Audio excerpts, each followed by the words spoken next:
Stand for the Pledge of Allegiance, please. I'm going to ask Chloe to do that for us. But remain standing, please, after the Pledge of Allegiance. Chloe? Okay. I pledge allegiance to the flag of the United States of America and to the republic for which it stands, one nation, under God, indivisible, with liberty and justice for all. You know, ask you all to take a moment of silence. Today is D-Day, the anniversary of D-Day, 69 years ago, the storming of the beaches of Normandy by the Allied forces. Many brave and courageous people, both on the beaches and in many other locations, to make that happen in a free society that we enjoy in our country and many other countries around the world because of the effort of those, as I said, brave and courageous. And as Tom Brokaw said, the greatest generation. So if we just take a moment of silence and think of all the folks that helped make our world free that way. Thank you. And welcome to tonight's school committee meeting. Consent agenda. Take a motion. I'll make a motion to accept the consent agenda as presented in the packet. Second. Okay, and I'm just going to ask you to one thing here in a sec on that.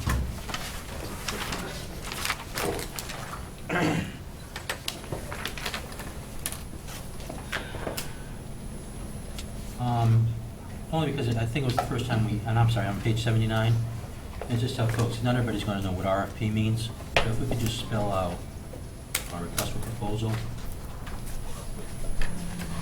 Line 79. Okay, yep. Oh, I have something to... Hold on a sec. Sure. And then line 81, took place Friday, and it's in past tense. Well, this was on Thursday, so it should be future tense. The kickoff meeting is scheduled for Friday the 24th.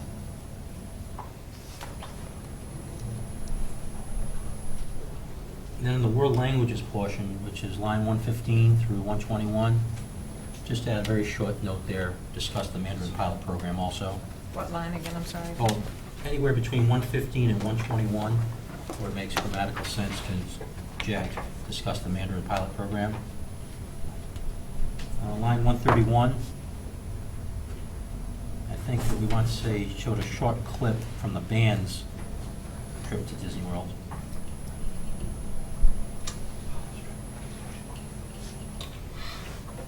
And then at the end of 145, just add that we invited Ms. Perry to return in the fall to discuss stress among the students, please.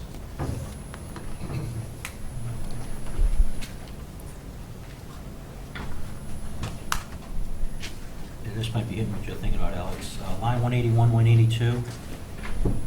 Alex is part of the Day on the Hill.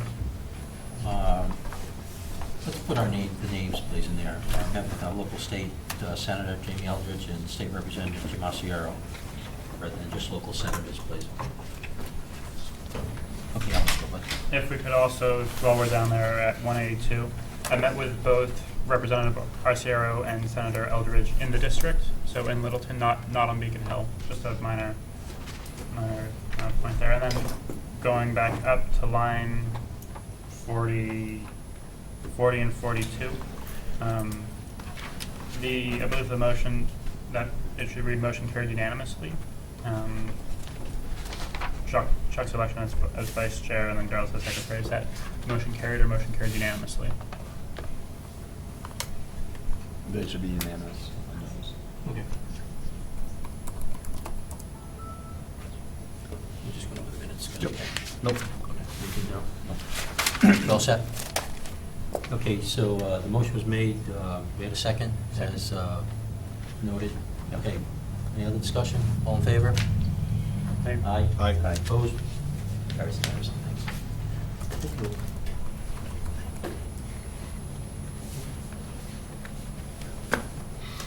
Okay. That gets us just about on time for public forum. So, Kelly, I'm going to let you take that away, please. Sure. Folks, this evening we have a public forum on our policy interrogations and search. And I have with us this evening Detective Fernandez and our high school assistant principal, Mrs. Temple. And they're going to give us a brief overview that really focuses on the changes in the current policy, and those changes really bring a highlight to specific to canine search. So with that, I'll turn it over to both of you.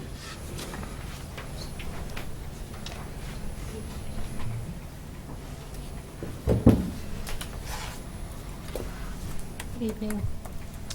So on the interrogations and searches policy, we're paying specific attention to paragraph 7. It reads, "The superintendent may request police assistance to conduct canine drug searches. Just prior to the search, the principal will announce the search and order all hallways and parking lots cleared until the search is completed. All classroom doors must be closed and lessons should be carried on as planned during a canine locker search. No dogs will be permitted to search individuals or to enter classrooms." So specifically, we have seen this year and last year an increase in drug use at the school, both marijuana and prescription drugs. And this would be, our intent is to have this be a proactive measure to keep the schools drug-free. Pablo and I discussed earlier in the year, I had attended a mid-watch principals meeting, and the other schools that do canine searches at their schools noted that over time, because the students don't know when there's a possibility of the canine coming into the school, that it has decreased drug activity in the school. Are there any questions? Okay. Pablo, do you have anything to add to that? I think what I could add to that is, Come up to the mic, Pablo, so you don't have to be. I think what I'd like to add to that is that I've had conversations with surrounding school districts, particularly the SROs, and we are one of the communities, if not the only one, that hasn't implemented this yet. So I don't think we'd be on the cutting edge of this. We're more so behind the lines with it. So we have a lot of good feedback from the districts that do use it, and I can just reiterate what Cheryl had said, that it's been nothing but well accepted by the communities, and also it's if there's any way to study the level of deterrence, that at least the officers that I've spoken with said that they feel that in the schools that it's showing a level of deterrence with the student body. So. And just to piggyback on what Pablo said, I've introduced a search policy in 3 school districts. And in all situations, we felt very comfortable that it was a significant deterrent and became more proactive than reactive. After we had even one canine search, the message was delivered. And I would say after that, perhaps once a year, if that. I mean, it really did make a significant difference. And it's our duty to keep our schools as safe as possible, and this is just one other measure to ensure student safety. Anybody in the public like to say anything? Ask questions? Bob O'Neill. So when this issue came up a few weeks ago, I thought that we were going down a slippery slope here and needed a little more thought. So that's what I did. I thought about it, and I couldn't be behind it more than I am. If this prevents, eliminate, or reduces the amount of drugs in the high school, eliminates, it's kind of hard to do, or prevents one student from getting involved in drugs, it's worth the effort. So I think we should all support this. No, I just want to draw the committee's attention also to paragraphs 2 and 3 that we added in the draft from the previous version of this, which sort of just sets a little context in terms of that we're really looking at the safety and the environment within the schools here, as well as a reminder that, it is school public property. Safety of the children is the primary piece there. So to set a little context in terms of the protections that we also intend for the community, that this is not just a random and arbitrary policy being put into place to allow searches for, almost any random reason. It's. I think we put that in there to frame it a little bit, and then some, the specific paragraph later to set the procedure fairly crisply there. Alex? Yeah, a couple questions. I'll start off with the easy ones. Is there a typo in the 3rd paragraph here? Yes, there is. Okay. Should be no students may use a locker or automobiles as a depository. Has that, great. And now getting more to the meat of the matter. I guess going back to that 2nd paragraph, does this mean that the administrators will need a justifiable reason to initiate this search? Yes. So this isn't something that will happen at random if they get a tip or some sort of There'll have to be indication that there's an issue. be sufficient reason to warrant bringing in K-9 for a search. Okay. And also, the school owns the lockers, and so I'm not really worried about that because we are letting the students use them, and we have policies that they have to abide by as they use them.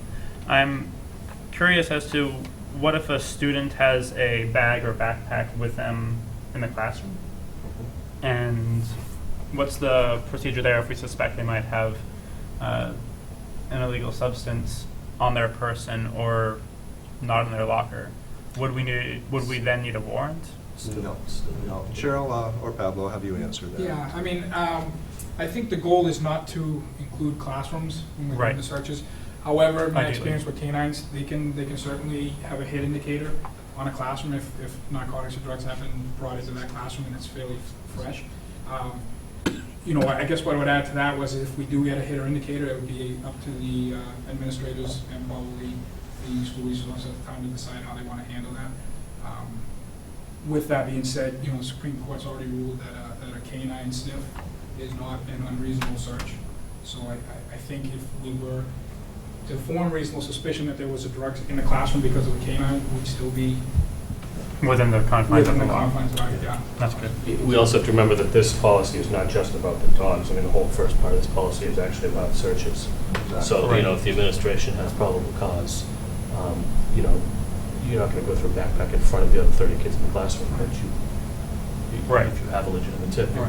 you're going to take the search policy.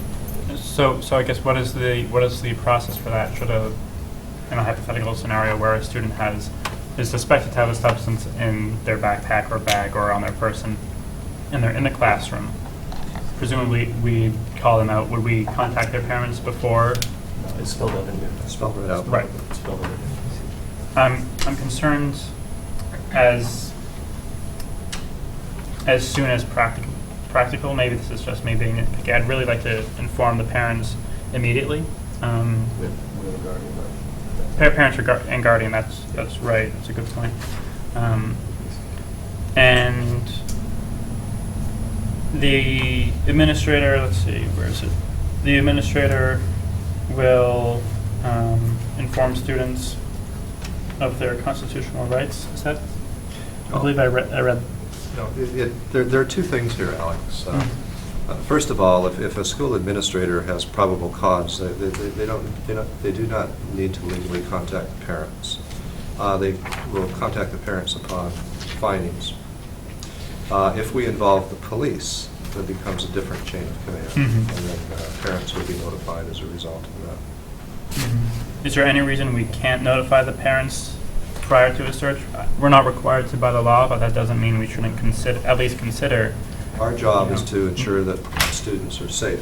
So if we suspect a weapon, we're not going to be waiting to phone the parent. Oh, no, I wouldn't want to hold off on a search, but rather that the parents know sooner rather than later. I guess one other issue here for me, and this is probably just coming out of left field, it's illegal in Massachusetts for a student to self-administrate a prescription drug, even if they're allowed to have it. I think this even extends to over-the-counter, Advil. It has to be given to you by a nurse. Now, I think if we were going to follow the letter of the law in that, and we'd hope our students would abide by that. But if a student is, I don't know, taking some sort of, let's say it's Advil or something that's legal for them to take, I'm worried that this policy is a little too sweeping. I'm just looking at that last paragraph that second to last paragraph before interrogations by police. Other objects or substances which are prohibited by school rules or are otherwise disruptive to the school environment may be held by school officials for later return to the student's parents. And then that sentence prior to that, in the event a student is found to be in a possession of an object or substance which may give rise to a crime, such object or substance will be given to the police. I just like to give our administrators a little bit more room there. If it is, something they're allowed to have if it's Advil or if it's something they were given. They're for- not allowed to have Advil. Right, but if they, The medical policy specifically prohibits students from self-administering unless it's under direct supervision right. of the thing, so. does that extend to possession, if they have Advil Yes. in their backpack, they can? Mhm. Okay, even for a sporting event or something? Okay, great. That clears that up for me then. And then I guess this last part is a bit more philosophical, and maybe this is less of an issue that impacts Littleton, but certainly impacts more urban districts in Massachusetts and around the country. When we involve police, when students are involved with police searches, there's an uptick in their future involvement with law enforcement, and that's something that we'd obviously like to keep in mind as we go about, with these searches. So I don't think this point necessitates a need for a change in policy, but just to keep in mind that the police are a valuable resource for us, but we certainly should not use them too much because of how that could impact later students. I'd just like everyone to be aware of that. Surely, I know that Littleton Police is very helpful and very responding to the school's needs, and that's something that I'm very appreciative of, and I think the school department is very appreciative of. But I like to look both short-term, when there's an issue, we want to make it safe and secure for the students, we want to get those illegal substances out of there, but also long-term, what happens to the student next? What happens when students enter the judicial system? It can create a bad trend for them to get in so young. So just some food for thought as we move forward on this, and probably later on with our handbook discussion. I like discipline to focus on teaching students how to do better, rather than just a slap on the wrist for a slap on the wrist's sake. Those are very good comments, Alex, and I just going to offer a few clarifications. We make it very clear to our resource officer that there's a very definitive line. We use our resource officer as somebody who may come into an interview with us, but not in an official police capacity, but as a school employee capacity. Once we make that differentiation, then we truly do hand it over to the police, but we make that decision as administrators. And so it is a good question, because you wouldn't want a situation where as soon as you had police in your school, they automatically took over. Unless it was something very, very serious, and that responsibility obviously had to be handed over. So we're very clear on that, and the police department has been very supportive of that approach. In terms of, excuse me, proactive discussions to try to get the student who perhaps did something wrong on the right road again, we belong to a Middlesex Partnership for Youth, and they've made great strides in ensuring that if a student does enter the court system, that there are ways of helping the student overcome what they've done in a positive manner. So I don't want you to think it's strictly punitive, because it isn't. Mrs. Temple has attended numerous meetings related to the Middlesex Partnership for Youth, and I'm sure Pablo has also. Did you want to offer a few comments there, because it is a very powerful entity, and I think a very good approach to dealing with youth? I mean, I guess without getting into the specifics of what we've handled this year, to give you maybe an idea of how we do work and how our relationship has worked. In 5 instances where we've encountered drugs in the schools or in a school event, not one of those that ever made it to the judicial system. It was handled within the school. I was included along with the situation, but it was always the schools steering it. Mm-hmm. In one instance, it was turned into criminal behavior. It was with a student. It started off as a violation of school rules, and once we learned that it was potentially criminal behavior, I left that interview immediately. Mm-hmm. And was later involved once the parents were advised of it. So that's Mm-hmm. how we've been functioning. That's That's been my good. experience for this school year. I don't see implementing some of these, the canine specifically, and some of these other paragraphs in the policy is going to change how we're functioning. They'll just add a tool to the toolbox. Great, great. That's reassuring to me because with safety and security, you know, there are at every level, as I'm sure anyone who's heard the news today, you know, can attest to. We have to balance the need for safety and that assurance that we can go to school in a safe environment with the rights and responsibilities of individuals. So having that, so hearing that anecdotally is very reassuring to me because it, you know, it's a very difficult line to tread, but it sounds like we're doing it very well. So thank you.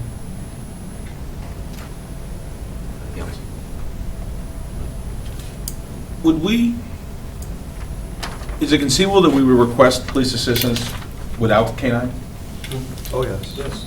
So, which I thought was true. My issue is I have no problem with K-9 drug searches, you know, assuming that we have the right parameters in place, or any other type of police assistance if the administration, following the parameters that are set, we think it's appropriate to do. The only question I have with this is it seems like this is more practice language than policy language in terms of doors being shut, and et cetera, et cetera. I think, In specifically talking about canine drug searches versus the use of other resources beyond the day-to-day administrative staff in the building to do searches or any other type of security-related things.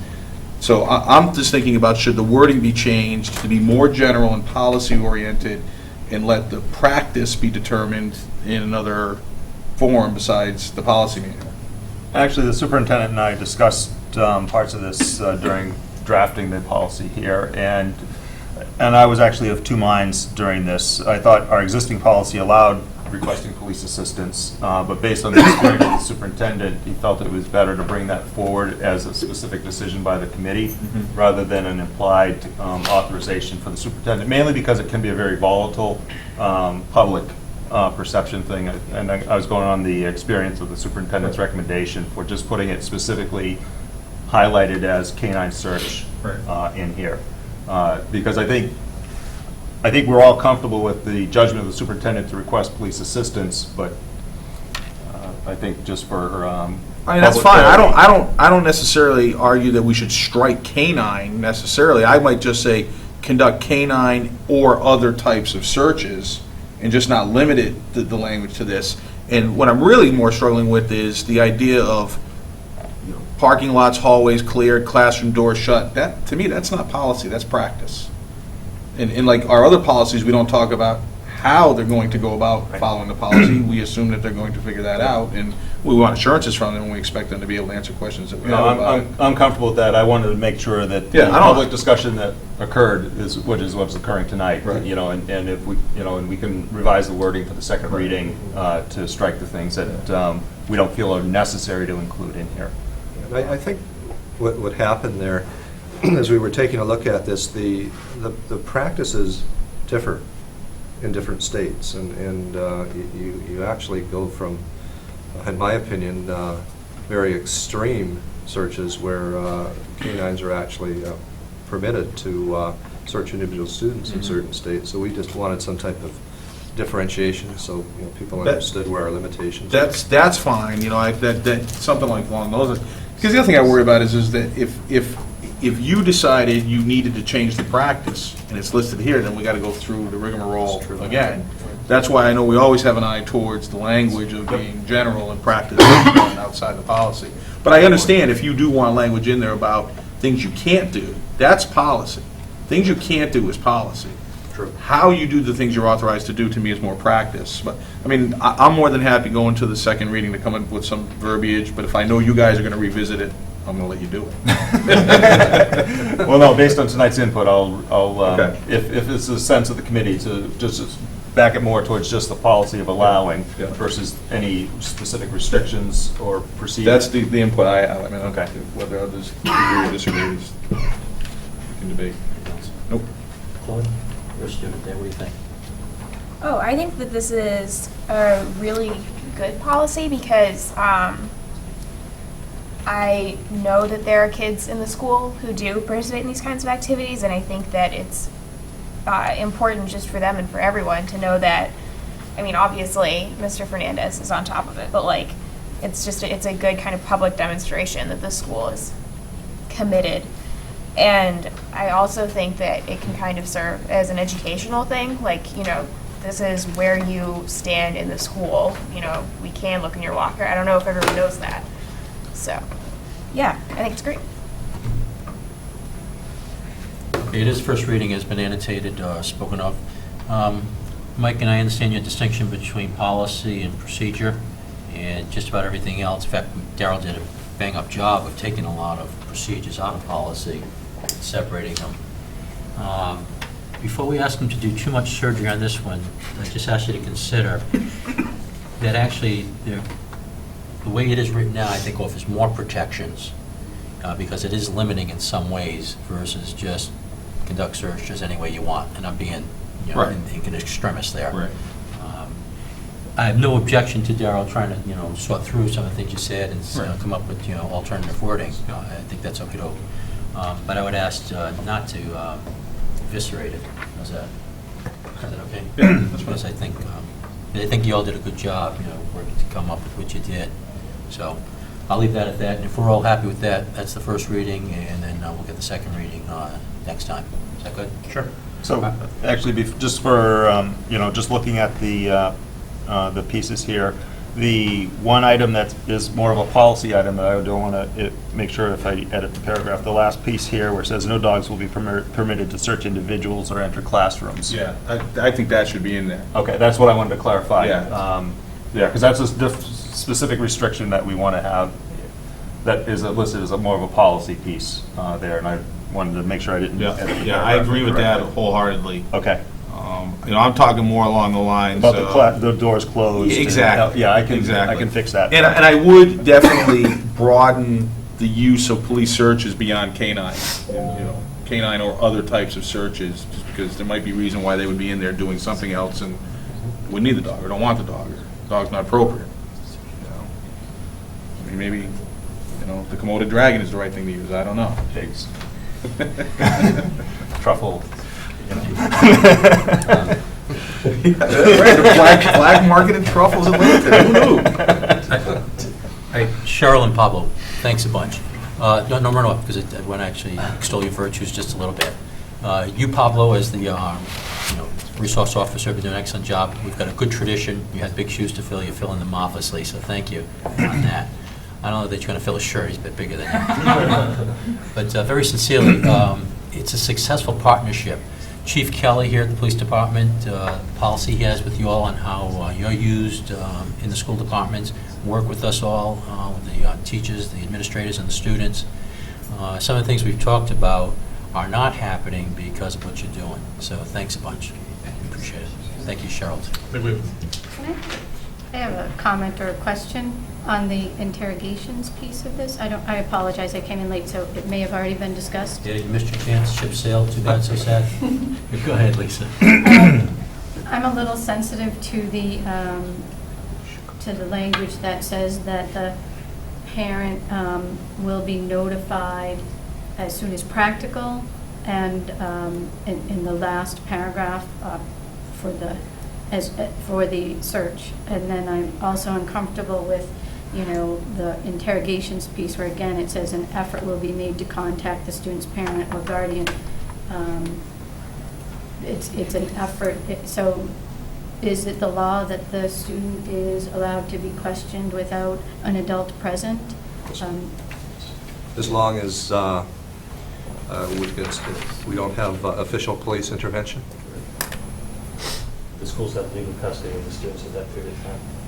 Okay, right, so when it says law enforcement officials are finding it necessary, it's not the law enforcement officials questioning the student? Correct. It's somebody else? Okay, Right. because to me, it's a little unclear when it says, when law enforcement officials find it necessary to question students during the school day or periods of extracurricular activities.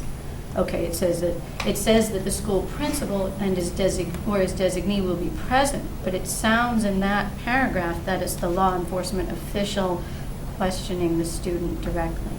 And Is that accurate? Practice. Say that again. By practice, and I believe by law and by practice, you want to clarify this, but I believe by law and by practice, because the school is the legal guardian those hours, if the police have to do the interrogation, then an administrator or a school official will be present in the event that we haven't contacted the parent at that time. Absolutely, absolutely. But by practice and in my experience, We've contacted.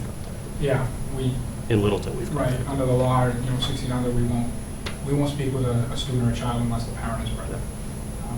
Maybe in a circumstance where the parent or is not available, and I And think it's, we yeah, have if one it's, this if it's year. drugs, weapons, alcohol, and you can't get a parent, and you've made every effort, then we Right. have to make other decisions, but Absolutely. And you have to also remember, it may not be the Littleton Police Department that shows up in your school. Right. It may Right, be I just another legally, enforcement I mean, officer I that- didn't know that we at deal what with. age a student is allowed to be questioned 17. without the present. So is this only for students 17 or older, or does this apply to any? Because, I mean, I'm sure there are cases when there are younger students who this would apply to. So that's all, I'm asking, it's not indicated here if there's an age and what the, There's actually protection here, Lisa, because if a law enforcement official finds it necessary to do questioning, that's now into a legal matter. Right. It's beyond the scope of us. But by this policy, what we're doing is the custodian, who has custody of the children, the schools, and thus the administrators and the teachers, now, one of those people will be present. So this is actually a protection. We're going to try and get a hold of the parent also. But when it says the law enforcement official finds it necessary, there's a legal determination made by the police officer at that time. And as the superintendent just said, it may not just be the Littleton Police, it could be the Sheriff's Department, it could be state police and others. You won't find the school officials having a bunch of sway other than to be present there and offer any advice that may be necessary at that point. So that's what that means. We're offering protection by having this. In other words, we're telling our administrators, you be there. You don't just turn the child over to the police and they right, take them no, away. and I'm just asking about the wording, because I But think that's the wording. It's very directive to our folks. You will be there. So I hear how you're interpreting it. That's not what this says. Okay. At least that's not what I wanted to say. no, that's right. Are we all in agreement there, folks? Mhm. Okay. Now, to your as soon as practical, I find, I'm very comfortable with that verbiage. And the reason is, what as soon as possible means. Immediate, what does that mean? Given the situation and the conditions that are enforced at the time, what is practical and what's reasonable is what I expect our administrators to apply, and I expect the same for our police. Historically, we've seen that. So I'm very comfortable with that wording, and I think it's the exact right wording, to be candid with you. Okay. All right. Anybody else? Okay, first reading, and you ready to work on it?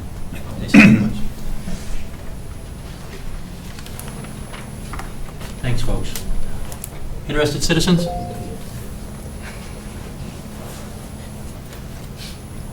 Acknowledgements. Kelly, anything? I have a few. First of all, I'd like to acknowledge our Parent Teachers Association for providing us with a fantastic lunch at central office today. It was a nice treat and greatly appreciated, so thank you. Had the pleasure of attending the Grade 5 music concert this week. It was a great evening, fantastic attendance. The auditorium was just packed, and our students did a tremendous job. So kudos to our students and also our staff for their tutorage to get them to where they are. It was quite interesting to see the Grade 5 band perform. They've really come a long way. Grade 1 field trip to Acton Science Center. It was interesting. I was at the school when they were just getting ready to leave, and man, there was so much energy. It was unbelievable. They were so excited. I bet those teachers were tired at the end of the day, but it just goes to show you how important the excursions are out of the classroom to students, no matter what their age. So Shaker Lane's been pretty busy in that area. The grade 2s went to Drumlin Farms in Lincoln, and our transition class went to Boston and rode in the duck boat, so they were pretty excited about that. They were writing about their trip when I was in their classroom yesterday. So lots of great things happening this time of year in terms of field trips. I would also like to acknowledge, you can see on the screen there, our tech assistant, Julie Lord, at Shaker Lane. This young lady has done incredible things with helping integrate technology into the school. and training staff. I mean, she does a variety of exciting things with staff and students. And you know, she's worked with Nancy Maurice in setting up a teaching technique blog, which is posted regularly or updated regularly. They have Tech Tuesdays and Tech Thursdays, where she works with staff and shows them different software that can be integrated into the classroom. And she's in the classrooms helping students and teachers feel more comfortable with integration of technology.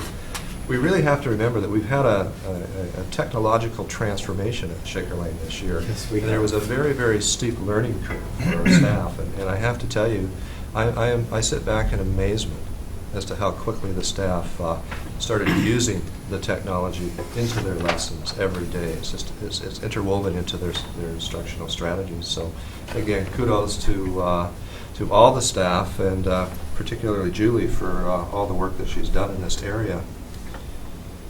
I'd also like to officially welcome our new Pupil Personnel Services Director. We hired Dr. Rita Detweiler, and she will be starting August 1st. I'm going to try to see if she can't come to our next school committee meeting so we can actually meet her in person. So at this time, I'd also like to thank the search committee for bringing excellent candidates forward for us to interview.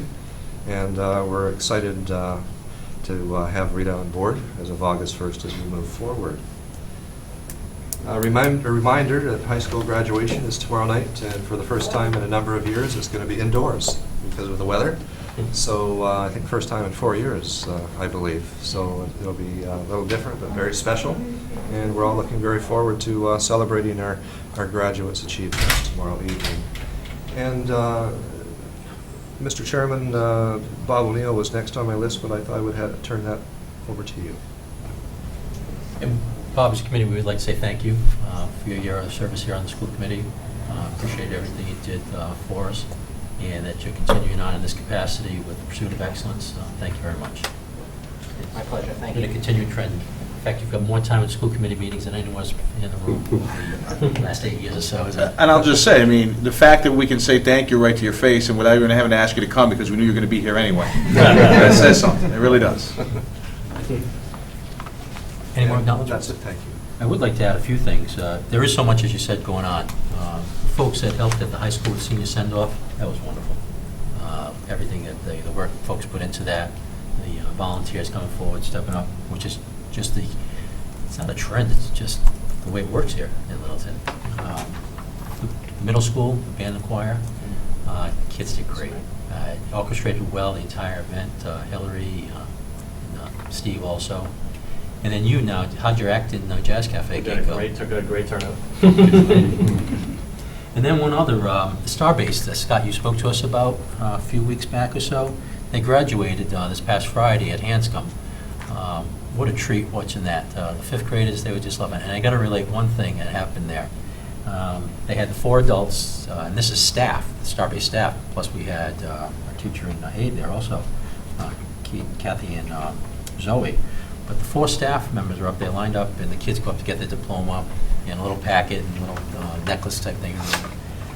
One of the kids up there, I don't see his any age, but one in the background, they grew up so fast. It was quite a wonderful event. That program, write to your congressman on that one. It's on the chopping block. Just at Hanscom, it's a $300,000 a year budget. Obviously multiplied across the whole spectrum, a lot of money, but that's all it is at Hanscom. So let's write to our congressman and see if we can put a little effort on DOD or pressure on DOD to keep that program going. Lots of things being cut, but it's a good one. Good. Kelly, anything else on acknowledgements? That's it, thank you. Okay, presentations? Yes, this evening, enclosed in your packet, electronic packet, you have the proposed changes to the school handbook. So with that, we'll start with Mr. Farrington.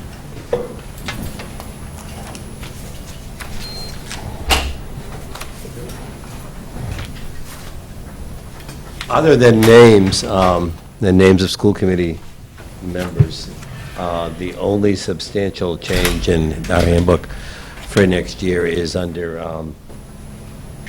discipline and bus policy. And what you have in front of you under changes that on page 17 of the handbook brings us more in line with the other schools. And you can see the changes that are there in italics. Just to refresh you, before it said first offense, one was a warning and parent contacted. Second offense before was a bus slip and 1 week suspension. So if you look at what you have in front of you for first offense, second, third, and further offenses, it brings us more in line, as I said, with the other schools, but I think it's a little bit more progressive in terms of discipline than what we had before. You mean it was previously a suspension from a bus? After the second bus slip. I believe you just said suspension, so I was very worried. Suspension from the bus, I'm sorry. Thank you. Suspension from the bus. Thank you. Any questions? I have one note. I do like how we have the student meeting with the principal and guidance counselor, or guidance counselor. That's, that's the focus on the helping the student work out whatever the issue is, Learn and what then their move error forward. was. And where possible, I like seeing that. Is there any other term we can use besides bus slip? Because the people in the room know what that means. I'm just worried that people outside of the room might not. But I They're don't know. called bus slips, they're labeled bus slips, that's what's on the document. We've printed a lot of them. We printed a lot of them. To change the name. Yeah. We can probably change that at some point, but they are, I have no issue with the name. I just wonder if there's some way we could reflect in the handbook, describe what it is. A bus slip is, It's actually a good point. In the next revision of the handbook, it may be nice to do a glossary page in the back, because Glossary of there's terms. other terminology. So in my past, I have seen where we did a glossary page, and there's some other educational terminology that may be new to parents. And so, to your point, Alex, that is That'd be sort great. of one term, Yeah. and there's other terminology that may be helpful to have defined. So, Excellent idea. that's something we could look into. Thank you for volunteering, new kid. yeah. probably. As we move forward, Yeah, I think that's a something- point well taken. Yeah. There's lots of terminology that Yeah. we use regularly that's Yeah. not common terminology to everyone. Especially as we move into the new reforms, the new technology of the era, we have a lot more acronyms. I think. Right. So, thank you. Thanks. Mr. Bazidlo.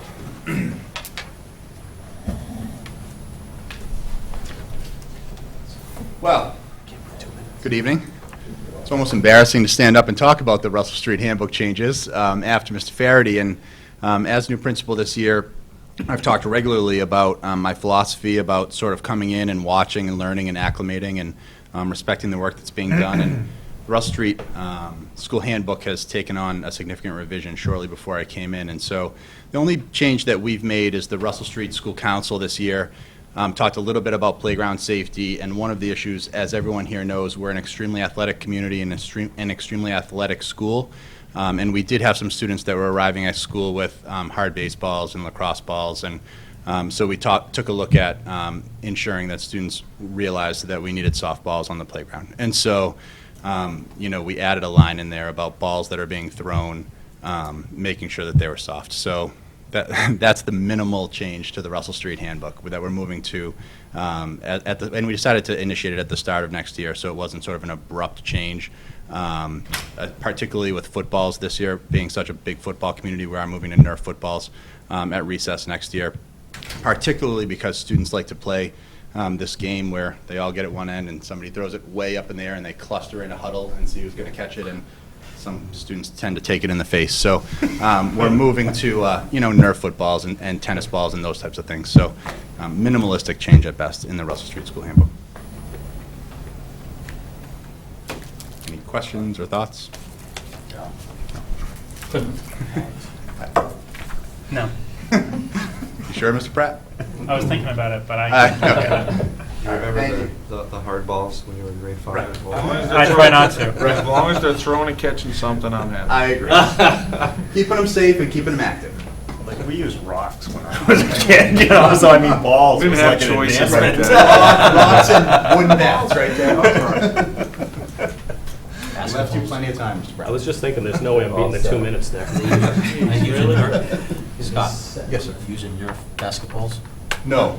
And I thought about trying to clarify that, but you don't throw them. I thought that was clear. At least you shouldn't.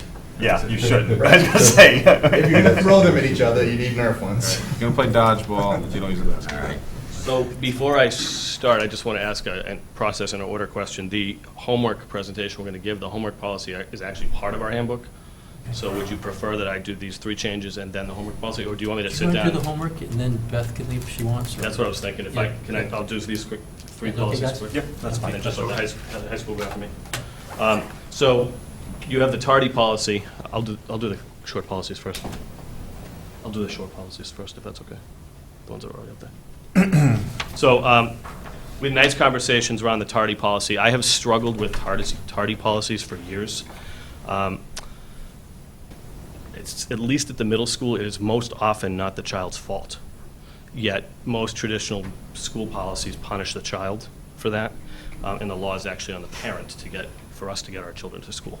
So I've struggled with that, and we inherited a policy my first year, which we tweaked. I still wasn't happy with the tweak. So Ms. Garvey and I did a pretty heavy data analysis of our tardies this year, and we weren't happy with the amount of tardies we have. We're aware that there's a traffic problem on Russell Street that could potentially lead to some of that. So we've been soft at times. I stand outside and I look at the line of traffic, and so I'll make an announcement that says, don't mark anybody late for the next 5 minutes. So we adjust for the traffic on a bad day. But in general, overall, the majority of our tardies at the middle school are 5 to 10 minutes. It's not a half an hour, 45 minutes. So we still wanted to send a message that it was important. So if you look at what we did, it used to be 5 tardies in a trimester equal to detention, and we just felt it was totally unfair at this age level to just hammer a kid with detention when it's most likely not them driving the car and causing the problem getting out of the house in the morning. That might be the reason there's so much traffic. Right. And in the rare case that it is a child issue, we deal with that in a whole different way. And it is absolutely possible. So in that rare case, we do deal with that with the family differently. But for the normal tardy to the middle school, what we're going to do is a letter will be sent home after 10 unexcused tardies in one term. And while 5 to 10 feels like a big jump for some people, if the average is 5 to 10 minutes, we figured out 10 tardies is 50 minutes. That's the average length of a class. And so basically, once your child has missed the equivalent of 1 full class, we felt that was a problem. And we didn't want to let it get beyond that before we've had a conversation or a letter sent home. So we'll send a letter home at 10 unexcused tardies in a term. Letter will outline the possible next steps. We didn't have any of this in the previous policy. So we'll outline the next steps that could be taken if the pattern of tardiness continues after the letter is received. So one would just be a meeting with the principal. Another possibility would be a meeting with the principal and the SRO with some appropriate follow-up. There could be school-based consequences for the student if, in fact, it turns out to be a student issue. And just the clarification that parent acknowledgement of a student tardy does not actually constitute the tardy being excused. So we appreciate the heads up that your child's coming in the door late, but we still need to know why. And if it's a legit excuse that's in accordance with our attendance policy, then it's an excused tardy. So that's the first change. Does anybody have any questions on that one? Yeah, just I really like your philosophy. I have a feeling I'm going to be saying this a lot tonight about the learning versus the simple punishment. Is there just in that second to last bullet, school-based consequences for students? Could we just add to that something along the lines of, and you can figure this out, school-based consequences for a student and steps to alleviate the problem or whatever the source of the problem is. I really like how you've identified that a lot of the onus isn't on the student at this age group. I just don't see that reflected in the, explicitly reflected. So that's fair. By practice, to be honest with everybody who's dealt with us at the middle school knows that Sarah Dorfman is kind of my right-hand person at the middle school. So by practice, the adjustment counselor is involved in a lot of not the heavy discipline, but the build-up or the educational piece for me. So I will disclose that by practice, that's what happens. If you think I could tweak that in there, I have no issue looking at that. As long as the committee approves tonight with the clarification that I'll just make that tweak, I'm okay. And I guess with the adjustment counselor involved, meeting with principal and SRO for appropriate follow-up. I'm fine with you leaving it open with who? Yeah, that could be the student and the parent. It could be the parent. It actually is totally dependent on what the issue is. Right. And so I like to leave that. It's just I don't define the meeting on purpose. Right. Could we? It says meeting with principal and SRO with appropriate follow-up. Could we could we say principal and others as necessary, or something so that it could be the SRO but doesn't have to be, and could be the adjustment counselor but doesn't have to be, so you can make that decision based on the situation? If it's okay, respectfully, I'd rather put the counselor at the bottom end, because that's the student piece. Sure. The SRO adds some teeth to it, quite honestly, so it looks like there's a progressive level going on here, so I want people to understand that I take it seriously, but I'm also going to be family-friendly and partnership-oriented. So first, the first time, it's just us having a conversation, and actually, the first time, it's just a letter. If the pattern changes, we're done. Okay, great. So Yeah, we don't do the meeting unless, if you read that second bullet, it says, possible next steps that will be taken in the event that the pattern of tardiness continues. So a lot of times, to be honest with you, a lot of times the letter is enough. Yeah, it doesn't usually get to the point where we need the SRO. I have many less meetings than letters, to be honest with you. Well, that's good. Both of us. You know, we pay our principals enough money to have good judgment also. Yeah. And we trust in their judgment. So a meeting with principal, if he thinks he needs somebody else, he'll bring somebody else in. I was just We don't need worried to tell him. with bringing in the SRO. Well, the SRO in this sense, Right.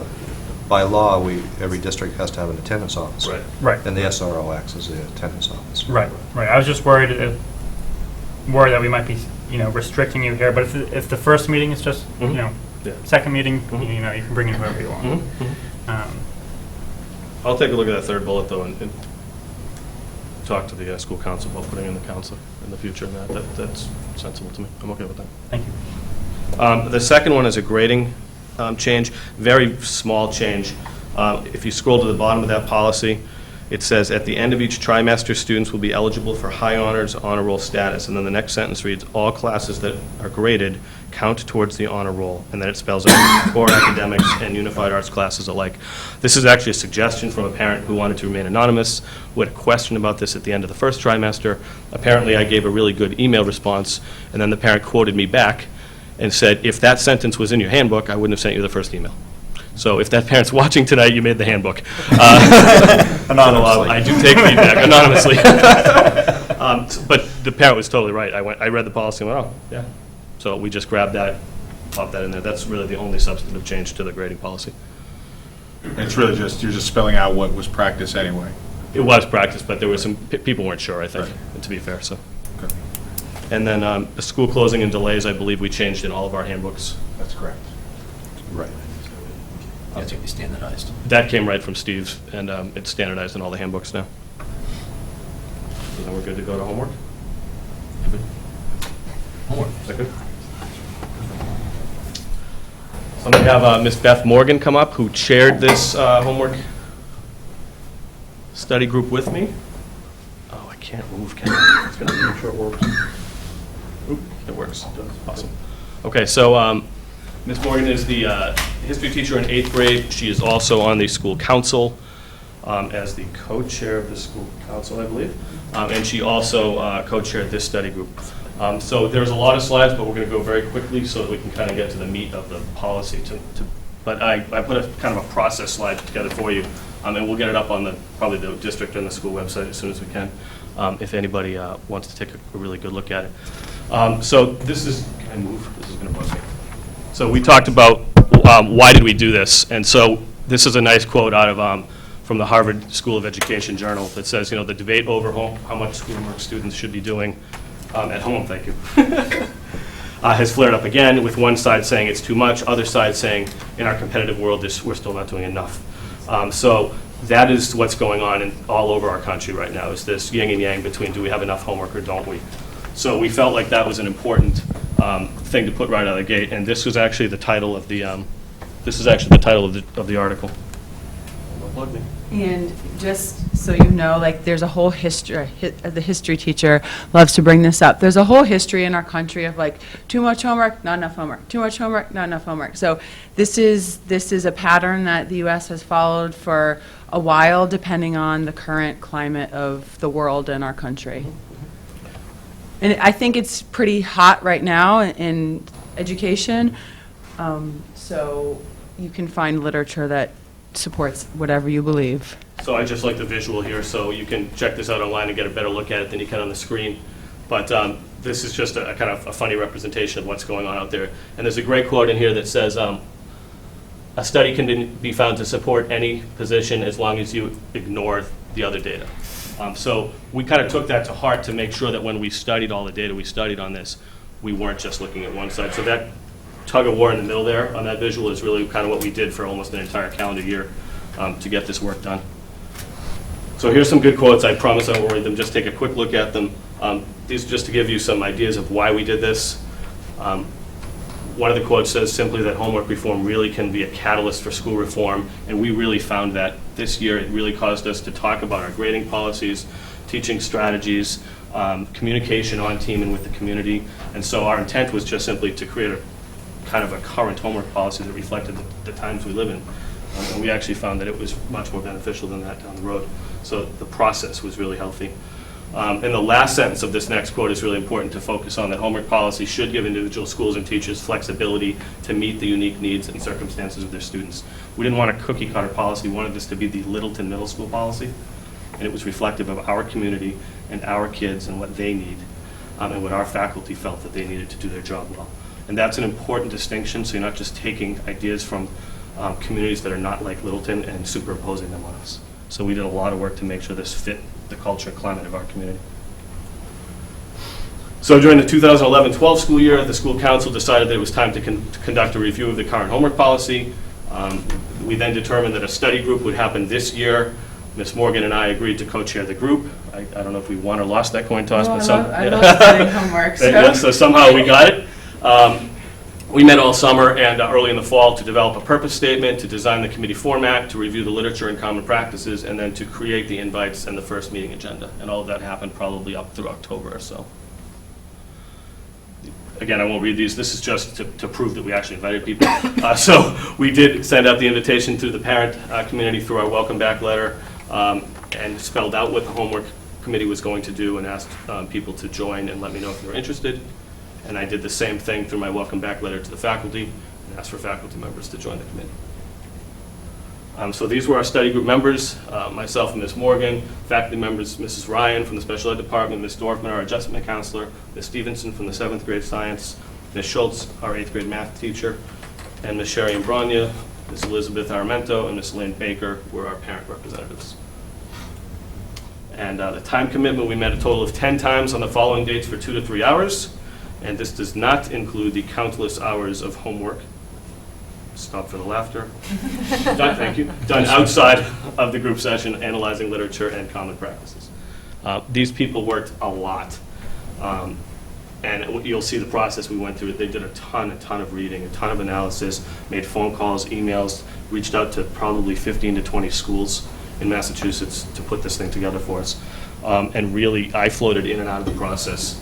And Beth chaired a lot of the meetings when I wasn't available, when I was in other meetings. And so I'd like to formally thank her for stepping up and doing all that work, and really the parents and the teachers who gave up a ton of time. That you cannot see on the screen, but again, that's to prove we actually had an agenda.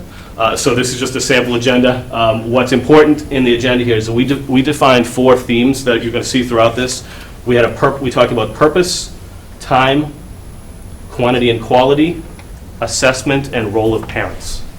Those were our themes that we wanted to attack, and that we had kind of discovered as we did an early lit review around the homework policies and what's going on in the country right now. So those are the themes that kind of interwove throughout our work over the school year.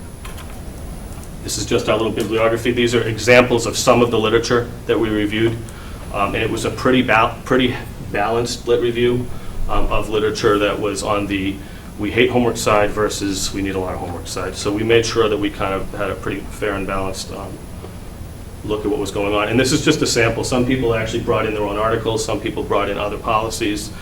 Sometimes we found stuff online through policies or did web searches of theses and studies that have been done. So I just wanted to give you a flavor of some of the heavy material that we had looked at.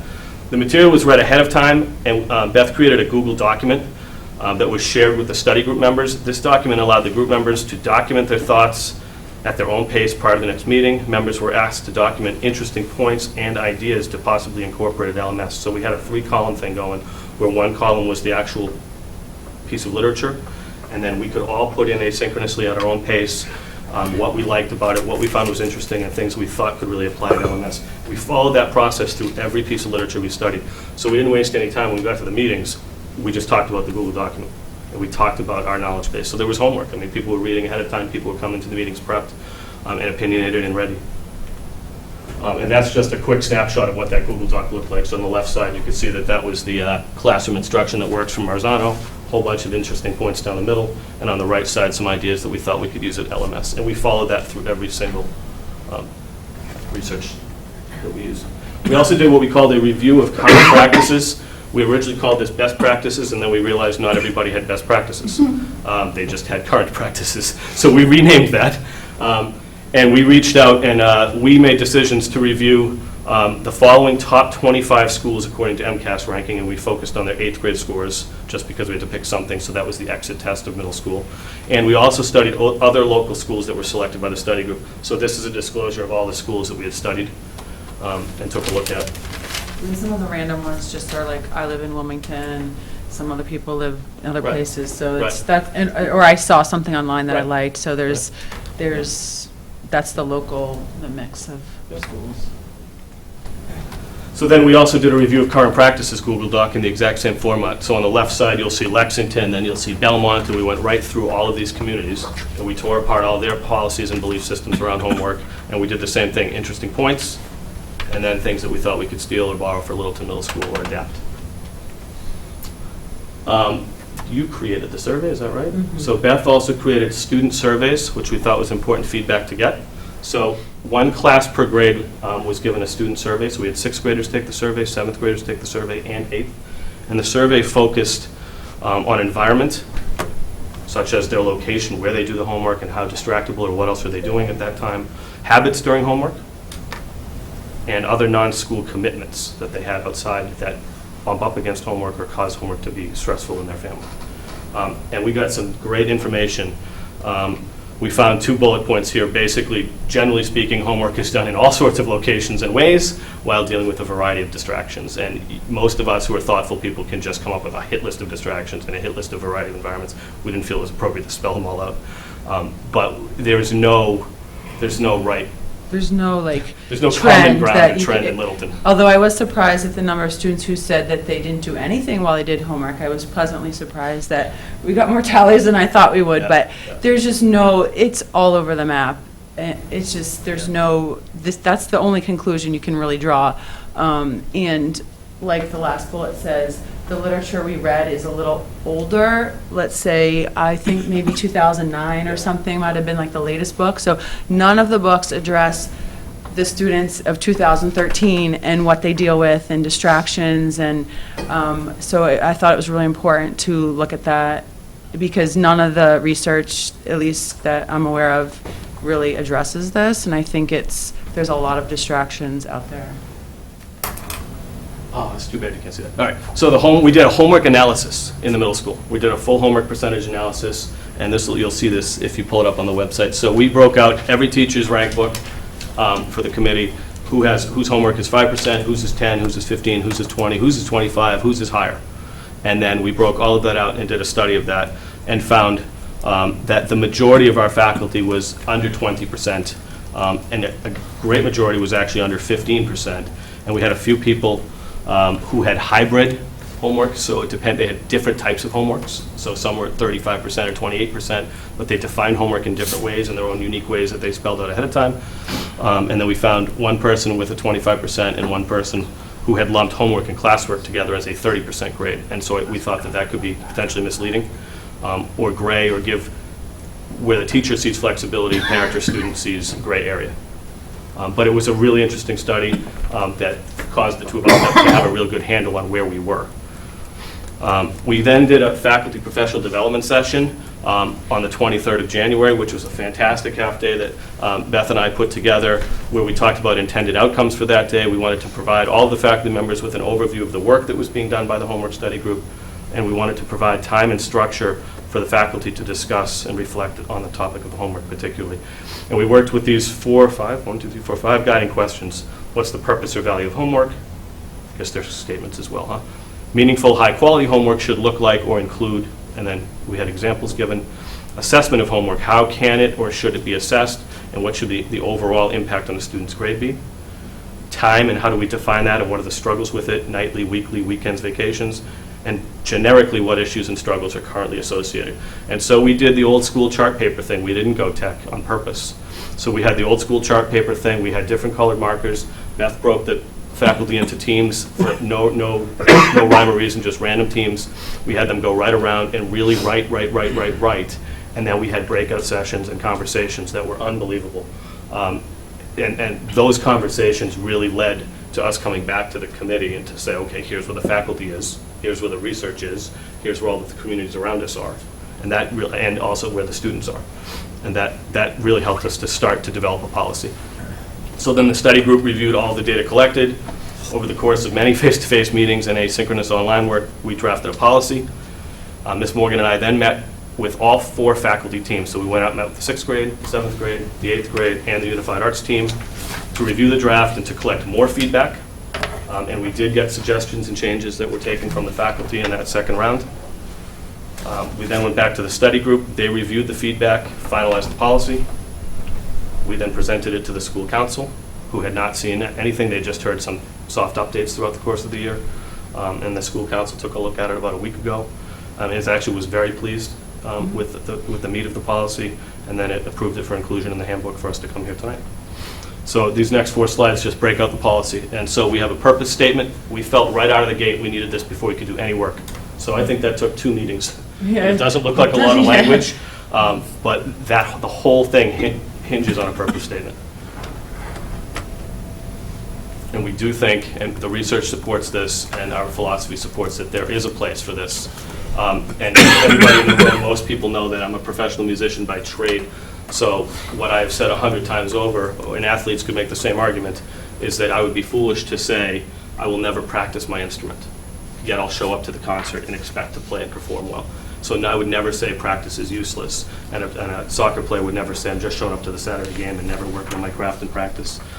So it's not about, is practice worthwhile? It's quality practice, how much you practice, other things in your life, how the practice is assessed, and how it's implemented at game time or in the concert. And so we made that analogy throughout to homework. And so work ethic, setting goals, time management, independence, developing a desire to learn and a self-motivation, and learning from constructive feedback, all of this dovetails with middle school philosophy. It should dovetail with educational philosophy in general, but it really ties with middle school philosophy. We then felt we had to define homework because, strangely enough, there was a gray area here for parents, students, and teachers. Well, is that project going to be called homework? Or the minute the kid takes it home, is it homework? What if it was a class assignment, but the kid didn't finish it? Does that count as homework because he did it at home? So we didn't think it was that gray, and then wow, was it gray fast. So The it everywhere. came up in the faculty Yeah. meetings, and then the committee, the parents were talking about this in terms of where it falls in a teacher's grading policy. Yeah. So this is how we are defining homework at LMS moving forward.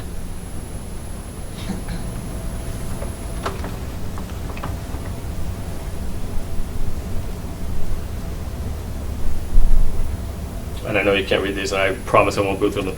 The important part of these next 3 slides is we felt what we got from some of the other communities that we thought did good work around this, and what the literature said, is you have to have the partnership mentality with these kind of policies. So we have a student responsibility section, and it's really an educational piece. And so we even talked about making posters over the summer, so in every classroom, this is in the classroom. So when we talk about responsibilities, we talk about self-motivation, we talk about extending your learning opportunities, and we talk about the value of why you got to make sure you have everything in your backpack and you put some quality time in at home. This is a teaching tool that can be standardized, and every faculty member can go through the same bullet points and not have their own interpretation of why homework is important. And so we'll take care of that and make some nice posters and educational materials over the summer. There's a teacher responsibility section in here that talks specifically and speaks specifically to some of the concerns that we felt that parents and students had. Providing constructive feedback on homework in a timely manner is one of them. Teaching teams getting out of their own way and really having more proactive conversations about what we do to children when it comes to homework. And so we feel at the middle school that we do this well, but we probably don't do it proactively. We do it reactively in general on team. So a lot of times they'll get to a team meeting and then they'll figure out, oh man, look what we just did last night. Or if this was a tough week, they hear the stress coming from the kids, then they sit down at a Friday meeting and talk about it.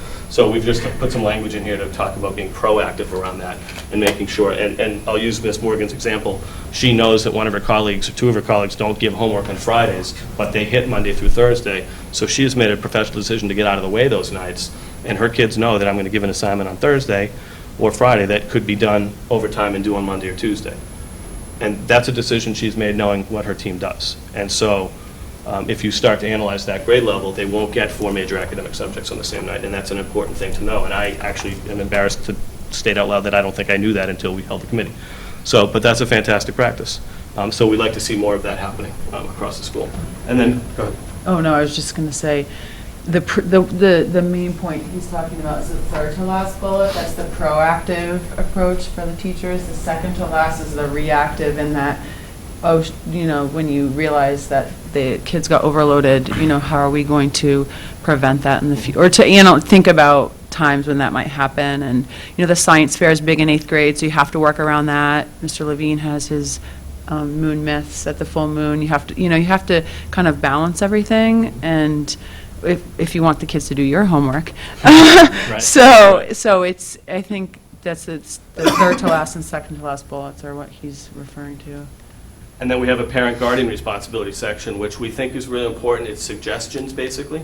It's suggestions on what we think the homework environment could and should look like, ways that we want you to communicate.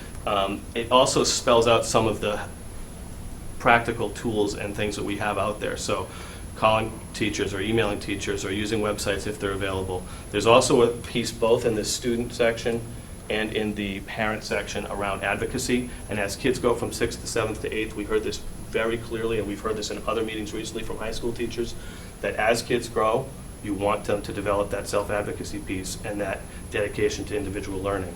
And so we don't have an expectation that a 10-year-old 6th grader will do it to the same extent as a 13 or 14-year-old 8th grader.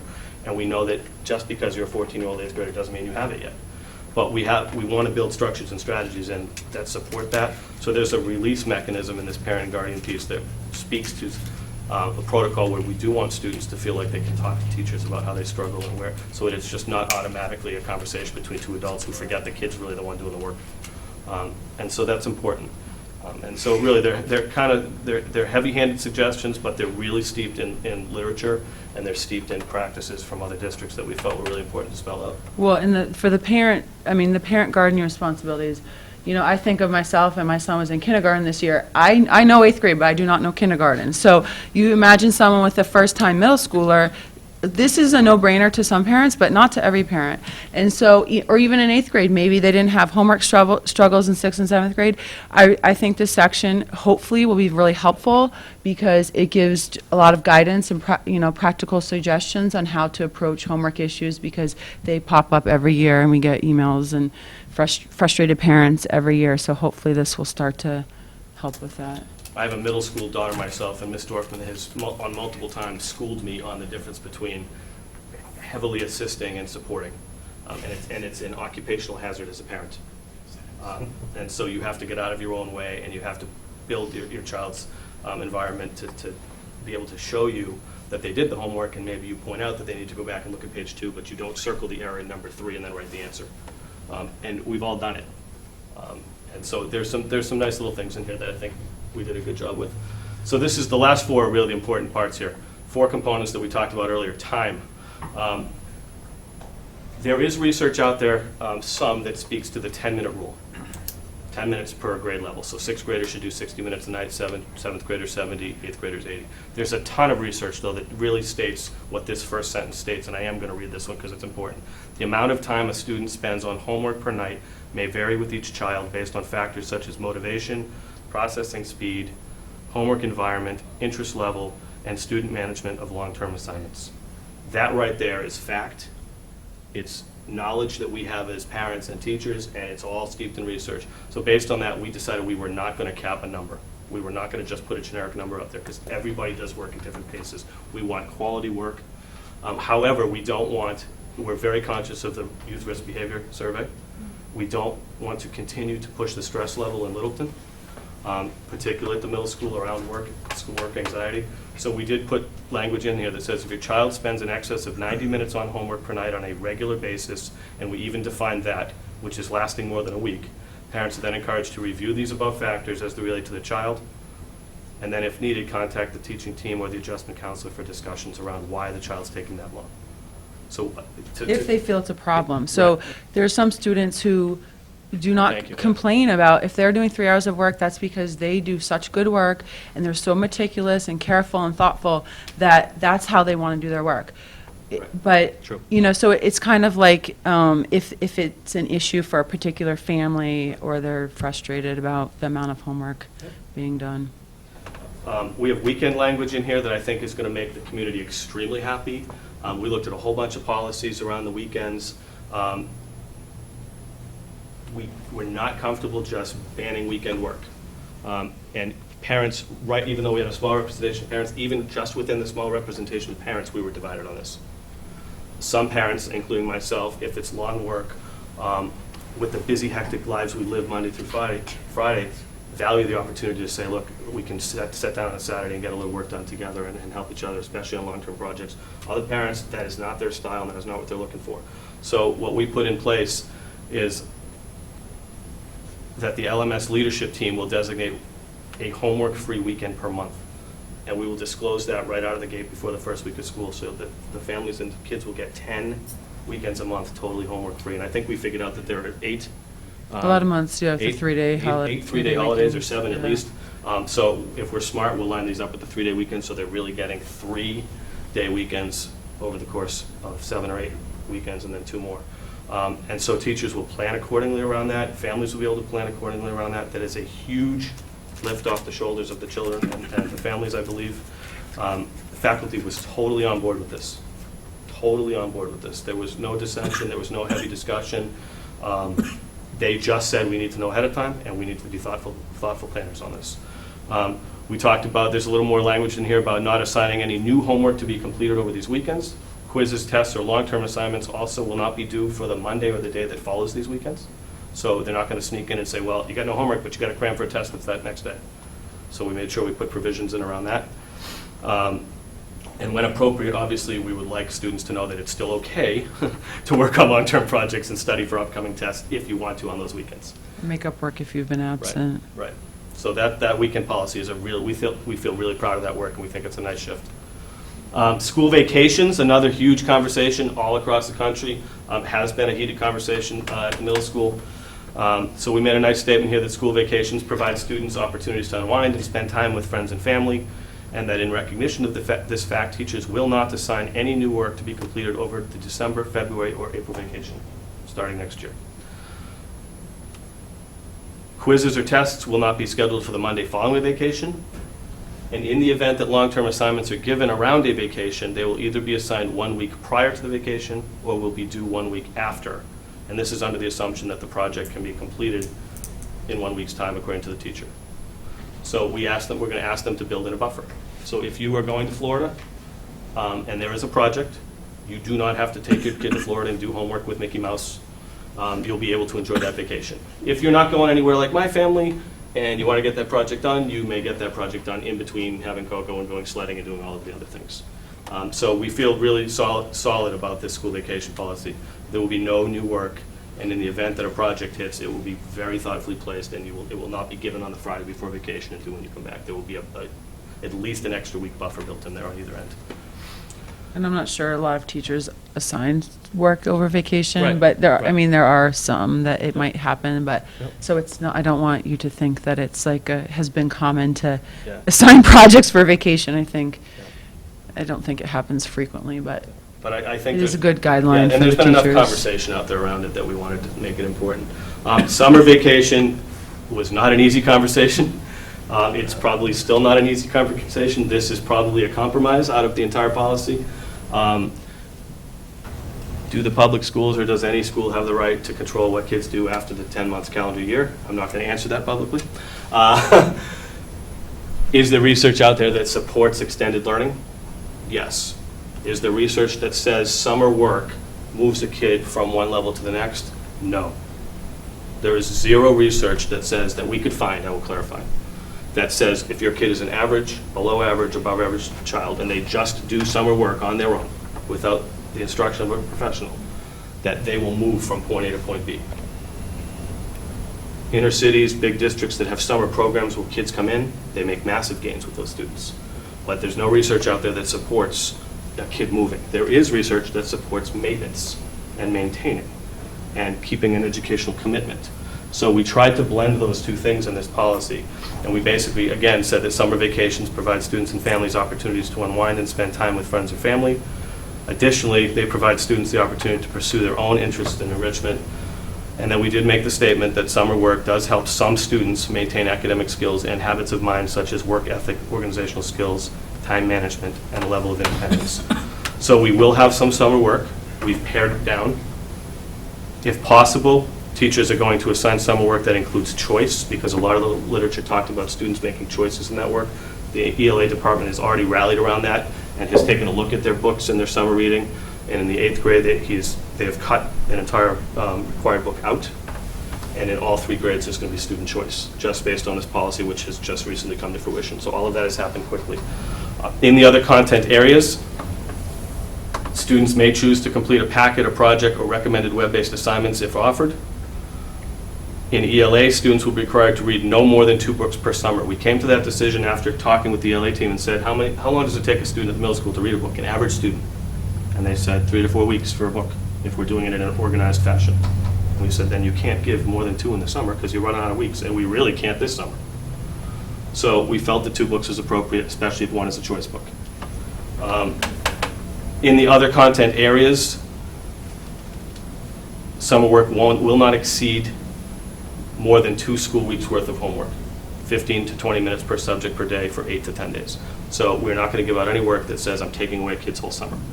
It could equal between 5 and 10 days tops, and the equivalent of 15 to 20 minutes a night over that time. And we felt that that was reasonable.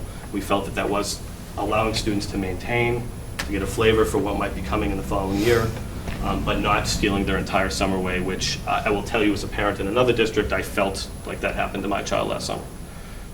And so some of this came from our parent lens too a little bit. And so the final statement here is that summer work will be integrated and assessed during the first few weeks of school, and summer work will be counted as no more than 1 test or project grade.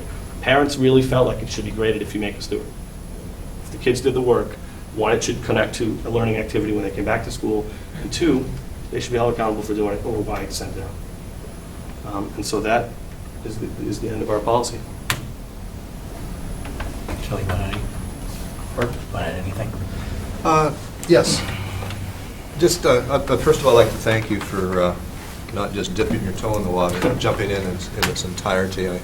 It's across the country, not just the nation, where discussions are going on, and people with very, very different ideas about what homework is and how beneficial it is. And I think you've done a pretty good job of balancing it. The question I have, though, and Beth, you kind of answered it, but what I see lacking here, and as long as there's a provision for it, I'm okay with it, is how do teachers communicate to make sure that there's a balance in terms of homework that's given.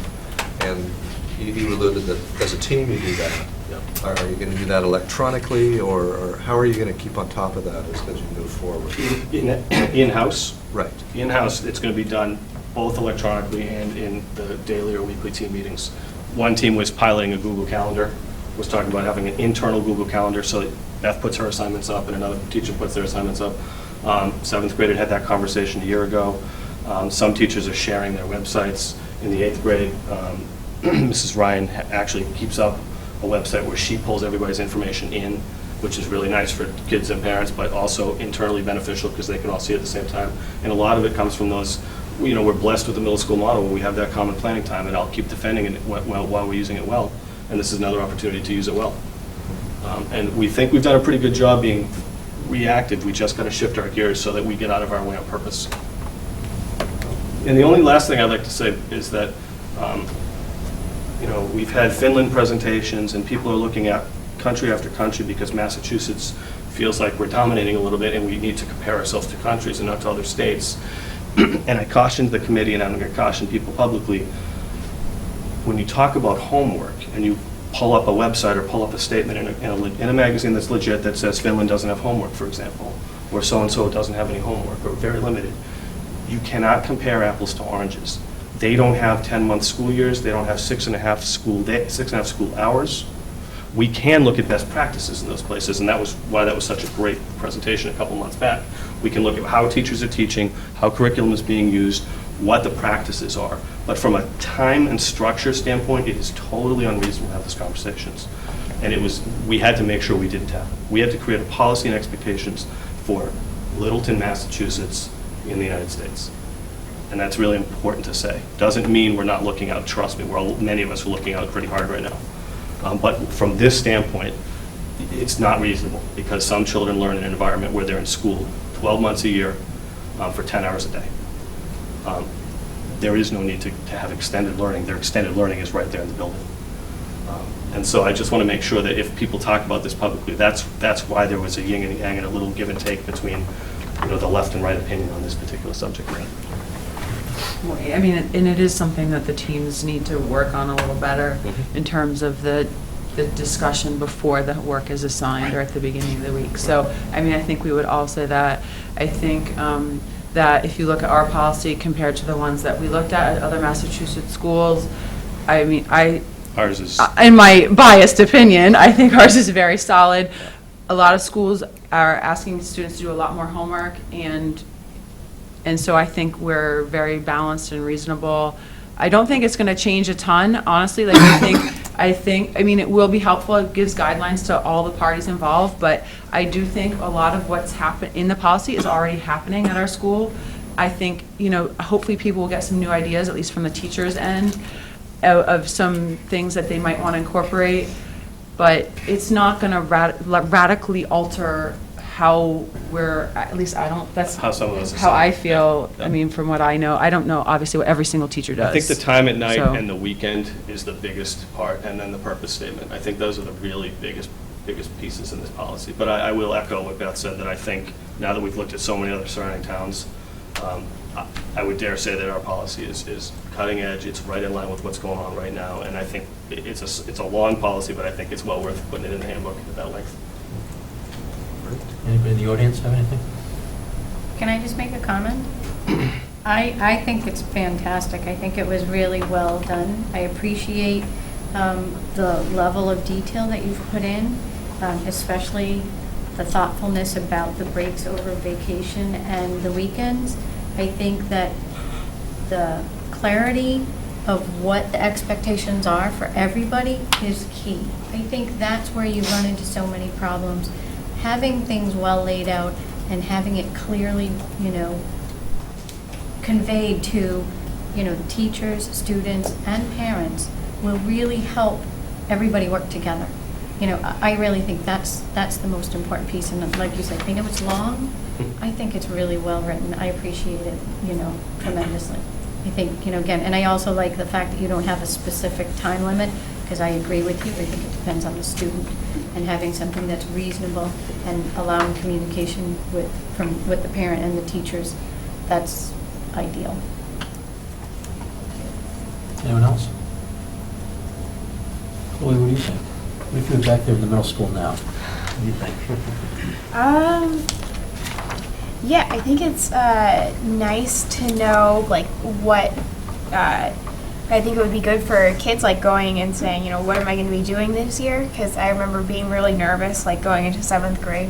Whoa, I'm really doing so much work, and this is kind of reassuring. So, kids will know this is how much they'll be expecting to do, and that's just kind of nice as an anxiety reducer.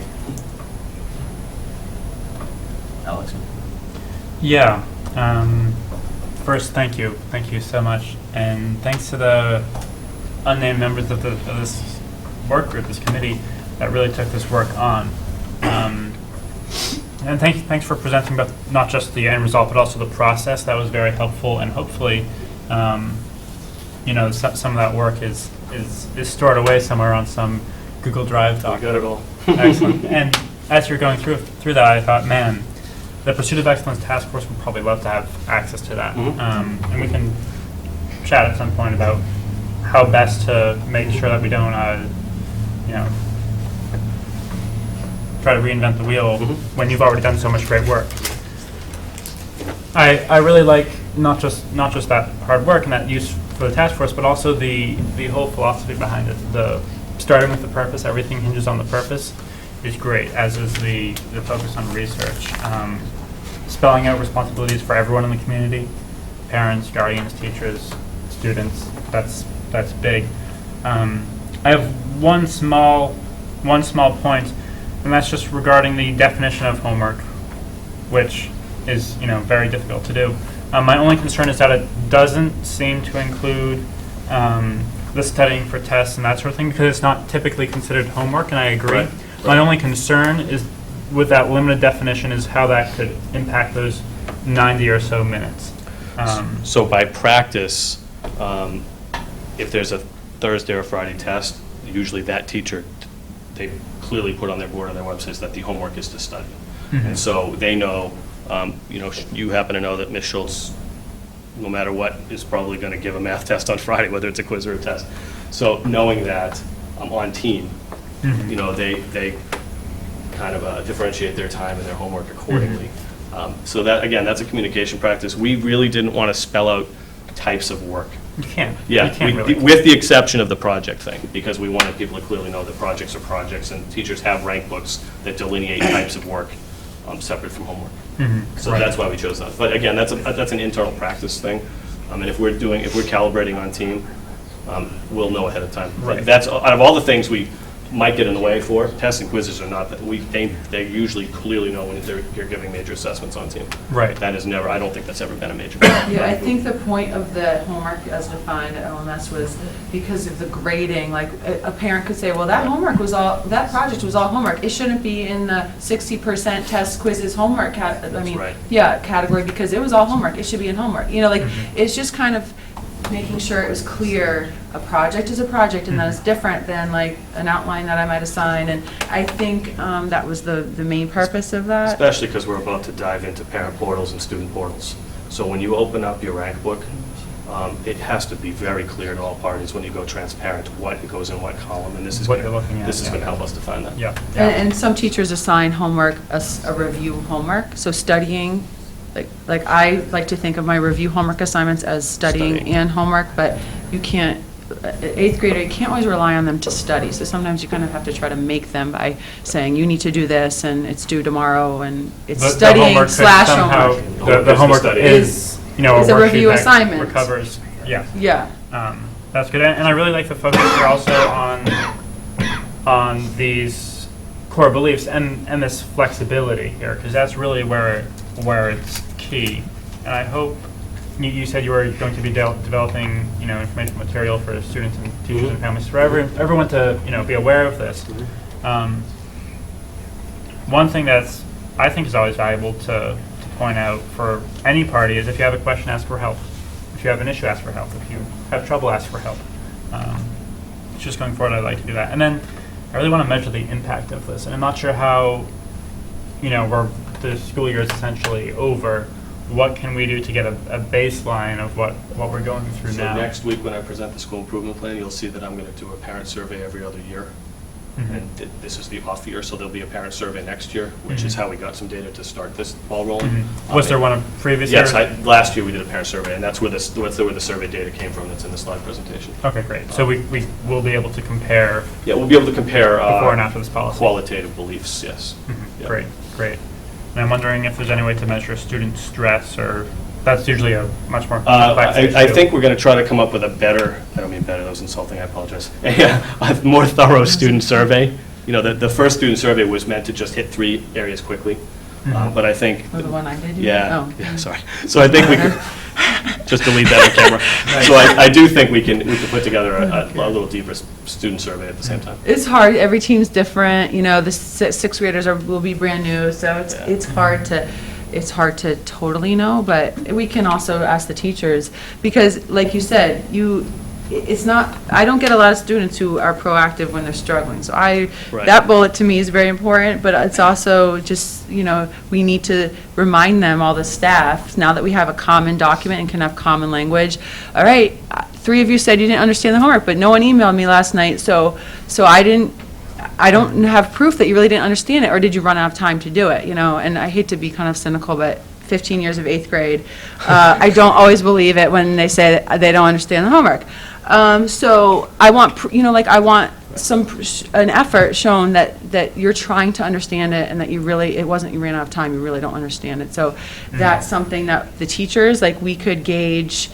I think we can gauge we can look at this midway, maybe next year, and say, has this changed anything? Yes, no, how can we make this like a living document and have it help us and help everyone involved, so, we'll see. We just have to let it sit for a year or two and watch it on the whole. And that's, a great part of every policy process is just to evaluate how it's going in implementation. And I'd love to hear that, once we have some time has elapsed, or if, maybe there's an issue that appears immediately and you say, oh, that's going to be an issue. I would just love to hear that, as we move forward. And then the middle schools is a very different, beast than any of the other schools.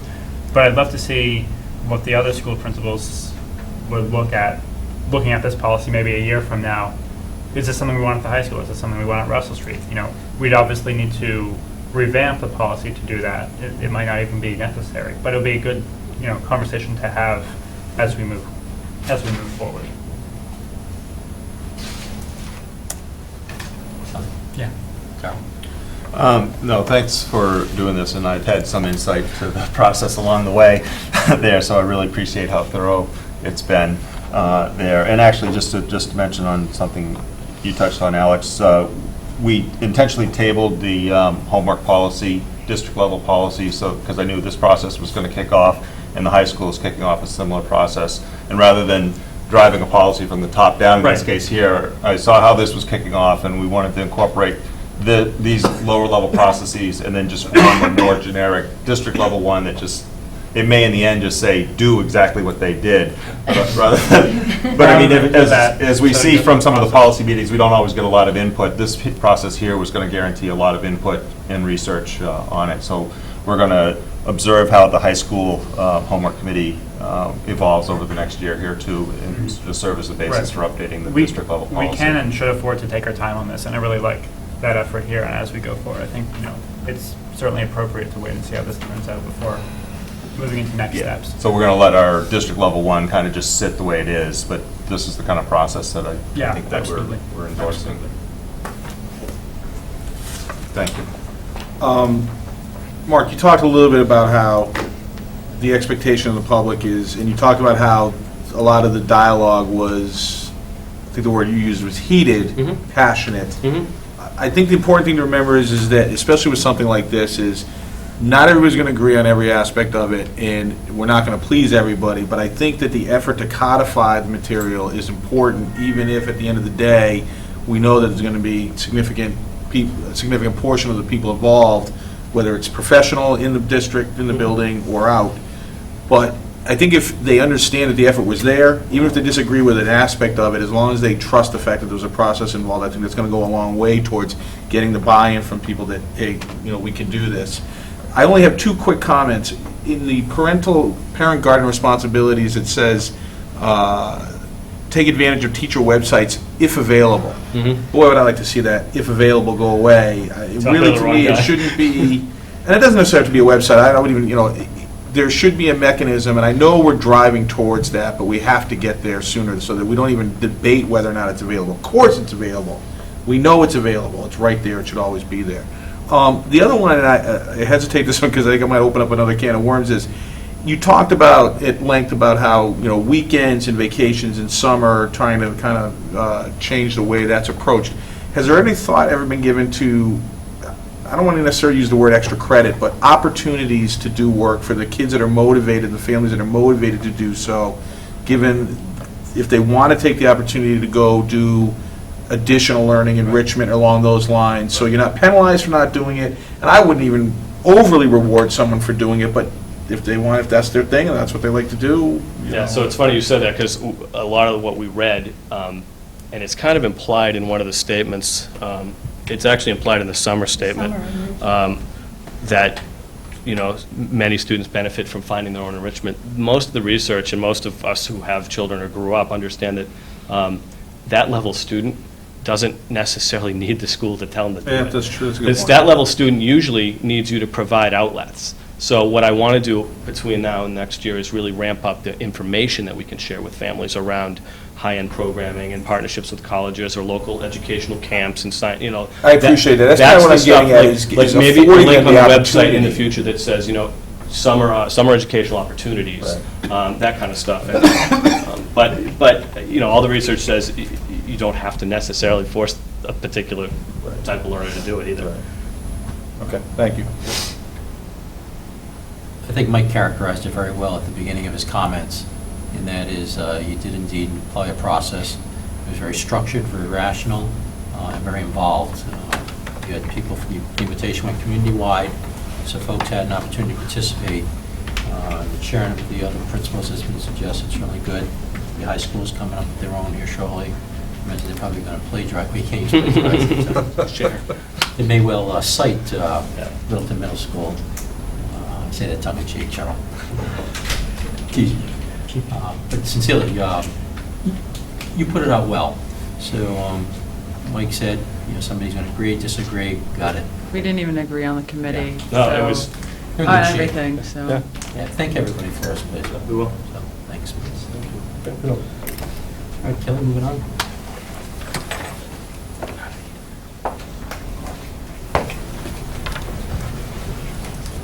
Under new business, Kelly, do you want me to do high school? oh, I am sorry. No. My deepest apologies.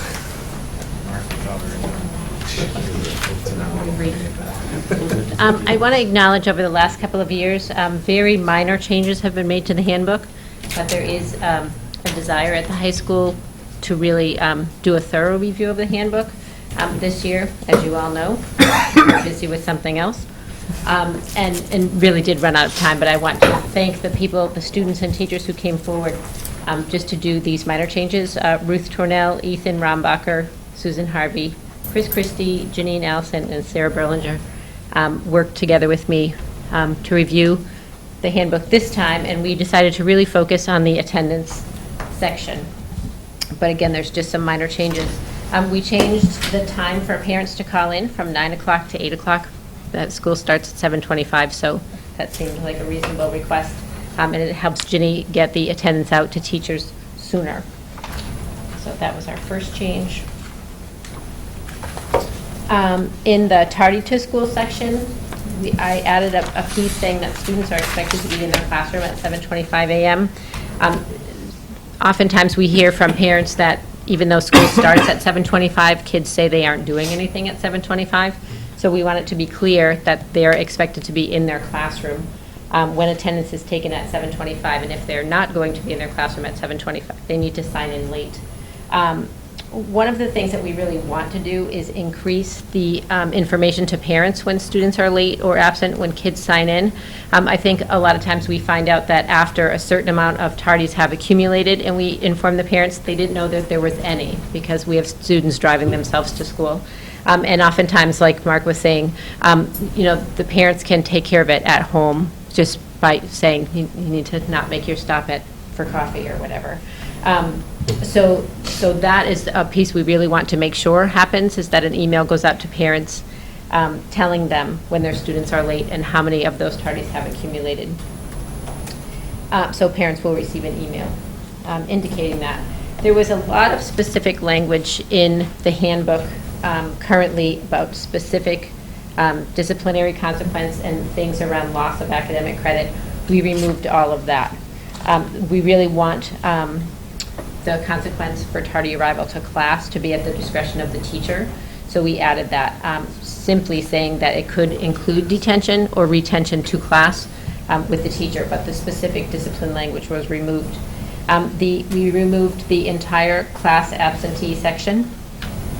And again, that's going to be at the discretion of the teachers to determine in their class, you know, what number of lates or how many minutes absent from class constitutes what discipline, or if students have to stay after to make up work, whatever that is. But the teachers were really adamant that they wanted to be able to control that responsibility themselves.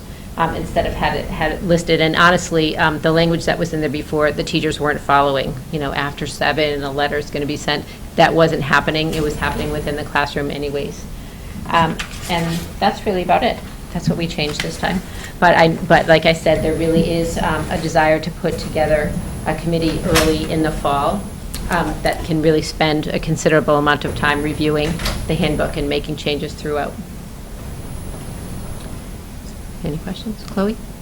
Oh, I was wondering, so I heard through the grapevine that the senior final policy used to be that if you had an A in a class, you didn't have to take a final, and I heard that now it's going to be tied to attendance. Would that be put in here?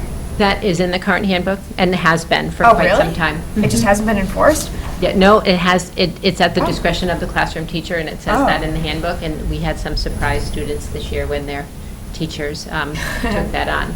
Okay. I do think because that took some kids by surprise, even though we did have some students come in and they were surprised about that this year, and we went back to the handbook sign-in sheet that they had to do at the beginning of the year saying they read the handbook and said, look, you signed here. And so, but I do think it's a point well taken that things specific to seniors, senior final exams and senior privilege, any of those things, we really need to, we did mention those at the senior class meetings during the year, but I think it's important, hold me to it, Yeah. Chloe, that we mention those things to seniors intermittently throughout the year so it doesn't all of a sudden sneak up. And you don't have to raise your hand here. Oh, well, habit. Anybody in the audience want to ask Vice Principal anything? Alex? Give me a minute. Come back. Mike? I'm all set with it. No? No, I'm all set. All right, it's fast minute. Yeah, best minute. Just going forward, as we look to revamp the policy, it's the same. My concern about the discipline issue, is it there for, as a deterrent, and does it work effectively as a deterrent, or is it there to, help the student learn from their mistakes and really engage with the student who is having whatever the issues may be, to try to tackle those. So just as we go forward, I don't see these changes here to be, incredibly discipline heavy by any means. But as we go forward, as we do that review, a bit of a side note here. From the task force perspective, from the Pursuit of Excellence Task Force, we've been sharing articles, documents back and forth for months now. And one thing that's been pretty interesting to see is schools that rely very, very little on any sort of disciplinary action, or they might have these policies in place, but rarely, if ever, have to use it. I think over the next couple of years, we can really start to look more into that and see what direction we want to head in, to see if that could be possible. Because, make your job easier, make students' lives easier. We'd have more focus on the academic rather than on issues with students and the administration. And I think it would really foster more trust, too, because you don't want to have to be, disciplining students left and right for being late to school, and the student doesn't want it, but the student's not on time for school, so there's an issue. And so it's just a tricky situation to be in, and conscious to, as we go and continuously review these sorts of documents year over year, it's just good to keep in mind that we should be trying to move in a direction where these policies become irrelevant because no one is having any issues. But I do like these changes. I think they're a step in the right direction. Hopefully we can continue to make those steps. We did find, and I've had conversations with Mark before, we did find that the discipline did not work. The same students that were in detention once and then, for 45 minutes, then for an hour and a half, then for 2 hours, it was the same students every time. So it didn't, the time after school wasn't a deterrent for showing up late. Showing up late and not understanding what you're doing in your same class every single day is the natural consequence. And that's what students need to understand and take responsibility for, is if you're missing 5 or 10 minutes of the same class every day. And I agree with Mark, within our tardies, it's a 5 to 10 minute window. We don't have kids showing up at 8:30. We don't have kids showing up at 8 o'clock. It's the first 5, 7, 10 minutes of the day where there's a long line, and then everyone's in class. So, but in the same vein, if you miss 5 minutes of the same class every single day, you're missing the initial instruction, and so that is the natural consequence. And that's why the teachers want to really be able to foster responsibility in students. What is happening to you if you miss 5 minutes of this class every single day, and what do we need to do? What can we do to help you get here on time? Great, thank you. All right. Yeah, and in your comments, and then what's now excluded from that, you've taken out, you have indeed limited the disciplinary and the punitive actions, tying the two similar circumstances together. That's good cross-flow, so well done there. And then certainly, any policy that's not being followed, one of two things has to happen. Follow the policy, or get rid of the policy. We won't tolerate not following policies. That's a negative learning tool. That means, because then if you don't follow this rule, somebody thinks it's a good one, what other rules do I not need to follow? Because I don't think it's a good one. So well done on your adjustment there, too. Thank you. Thank John also for us, please. Kelly? Under new business, item 1. 3 years ago, there was some interest shown in radon levels throughout the state of Massachusetts, and there was some news coverage given at that time. Radon testing is not mandatory, and it's not contingent upon any certification, but the school committee 3 years ago initiated an action to look into radon testing, and it did take a while, as you can see, to actually have it done. We did have it done this year. It has to be done a certain time of year for it to be accurate. And our schools did well in the testing. There's a top threshold level of 4, and virtually all of our classrooms came in under 4 except for one. One classroom is at 4. We're going to be asking them to come back, retest, and also give us recommendations, because we'd like it to be below 4.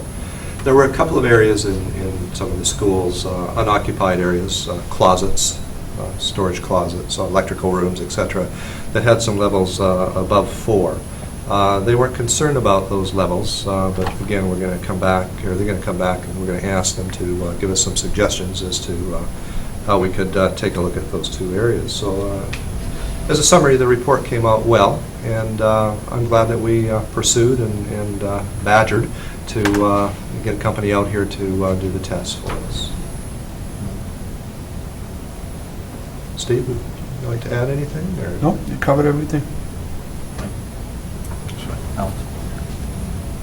Okay. All right, thanks. Yep. So you didn't put the units of measure, picocuries.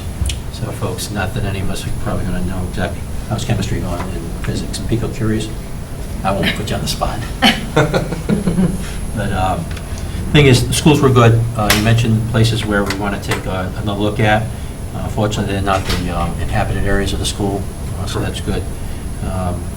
You're on the right track, and let's let you run with that if you're all in agreement, guys. And we don't need to take any action in committee at this point. I think the superintendent's on top of it. And then just get back to us on it, please, maybe at the beginning of the school year or so. Excellent. Does that work? We're doing what we need to be doing, so. Okay. Continue on, Kelly. Item 2, I've already reminded everybody that tomorrow night's graduation, 6:30 p.m. in the high school auditorium.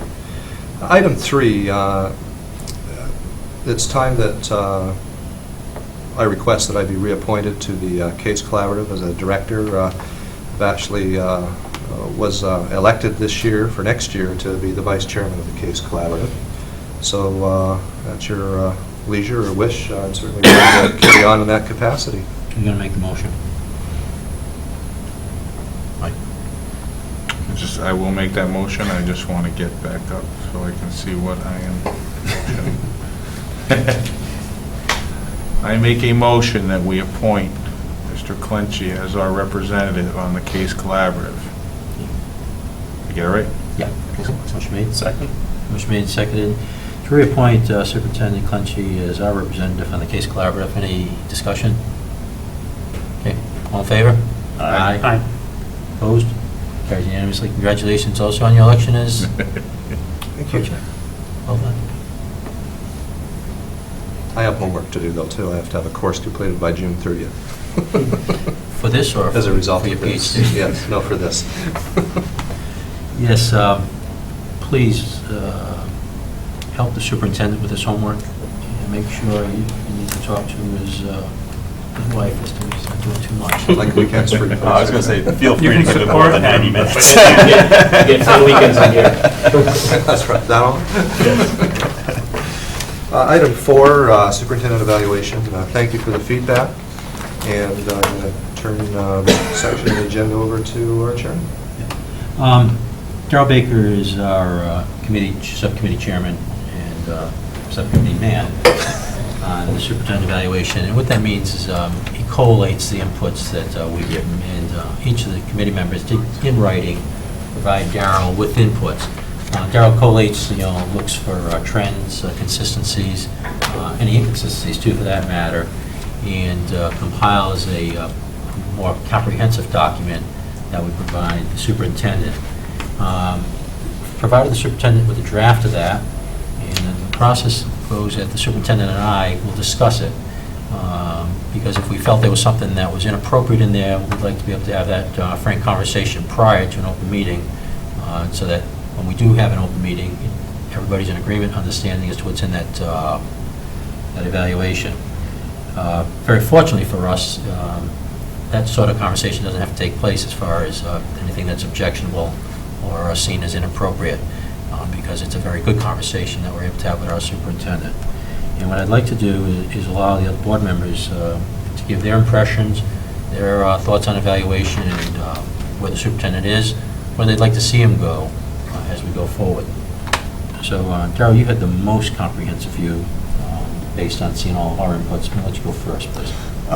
Yeah, no, I've been very pleased and impressed with the superintendent's work this past year. I've worked closely with them in the course of revising and updating policies and the other activities going on in district here. I like the focus on the strategic plan. I like the focus on the future. I like the focus on the data-driven analysis that's being more incorporated into all of the activities within the district. I think those are all good things moving forward. I like the approach of, as we've been tackling problems, of attacking the problem, not just the symptoms here, and then looking towards the future, looking at how we can dive a little deeper into the data. I think there's some aspects of the data that we could take advantage of. One of the things I specifically mentioned would be like the growth aspects of it, not just the raw scores or the scaled score pieces of it, because I think that can give us additional insights. And I know that we're a little resource constrained in terms of how much initiative we can do at one time for our analysis. I know we've worked the principles pretty hard here, but I think there's another level of detail that we can that can help us continue our advancement. But overall, I'm very pleased and impressed with your work. Thank you. Very positive as well in terms of my overall evaluation of Superintendent Clenchey. Some of the things that stand out for me are his level of preparation. I don't think we've ever been able to stump him in terms of, and it's not just us, I mean the public, his administrators, in terms of questions related to specifically what's going on in the district or even general best practice in primary and secondary education. His breadth of knowledge and his ability to speak extemporaneously on those matters has been, to me, helps me understand that we made a very good decision in who we hired.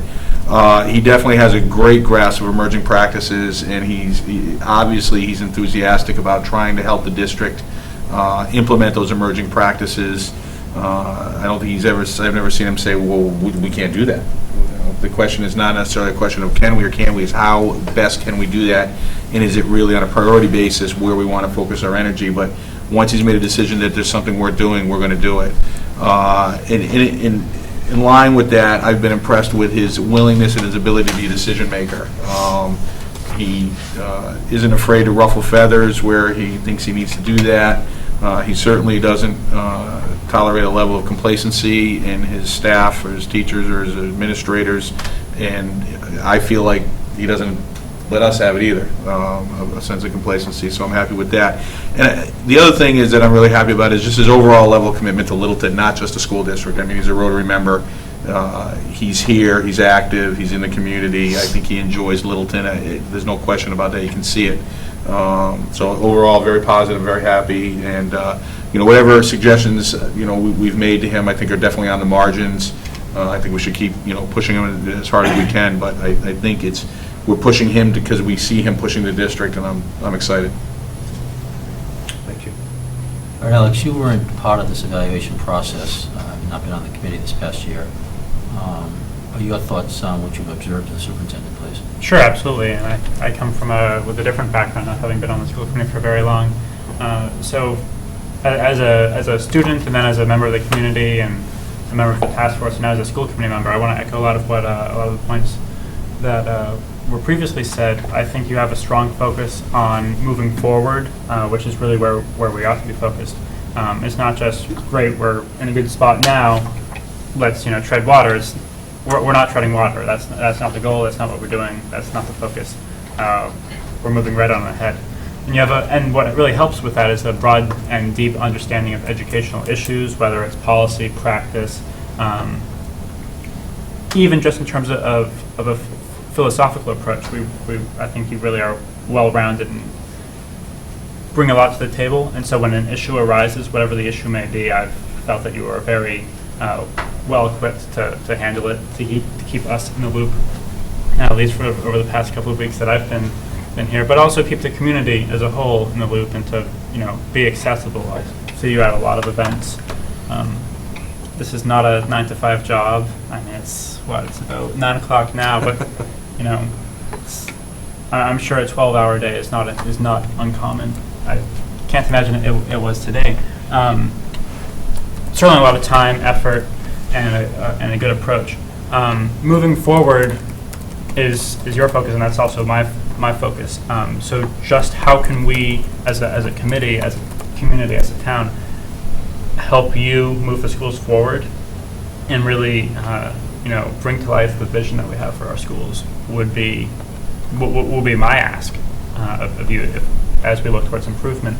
And when I think about improvement, I think about not just what are we doing great, how do we continue that, how do we maximize that good stuff we're doing, but also what's bringing us back a little. And so as we move forward, I'd like to hear I'd like to hear not just about the great stuff we're doing, but also focus again on where we need to be brought up to speed, or where we can get ahead, really.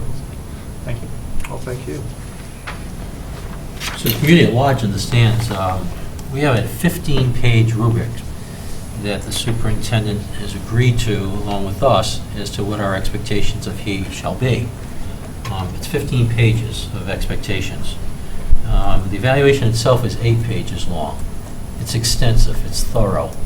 And the thing is, when you get to see this, you will see the extraordinarily high marks that we've all given and assigned to Kelly, because we feel his accomplishments warrant that. His accomplishments are candor. He's certainly honest with us, lets us know where things are. He holds everybody accountable, to include himself. When he's made a mistake, and you can hear him here in a meeting, if he thinks he's made a mistake about something, he's right up front about it and lets us know that had this wrong, or he corrects the verbiage, whatever it may be. That's the sign of a person who has confidence in his abilities, confidence in he's going on the right track, and then also has the faith and confidence of those he's working with, that they will understand that and see that as a strength. And it's not something to be tested, but it's something to be relied upon. And that engenders great trust among subordinates. And I think, and I won't speak for you, but certainly the way I see you all respond, I feel that for sure. And that's important. That a boss can say, do this or do that. There's an old Peanuts cartoon where Lucy finally learns a lesson. There's a difference between being the boss and being bossy. Okay? Kelly is the boss. He's not bossy.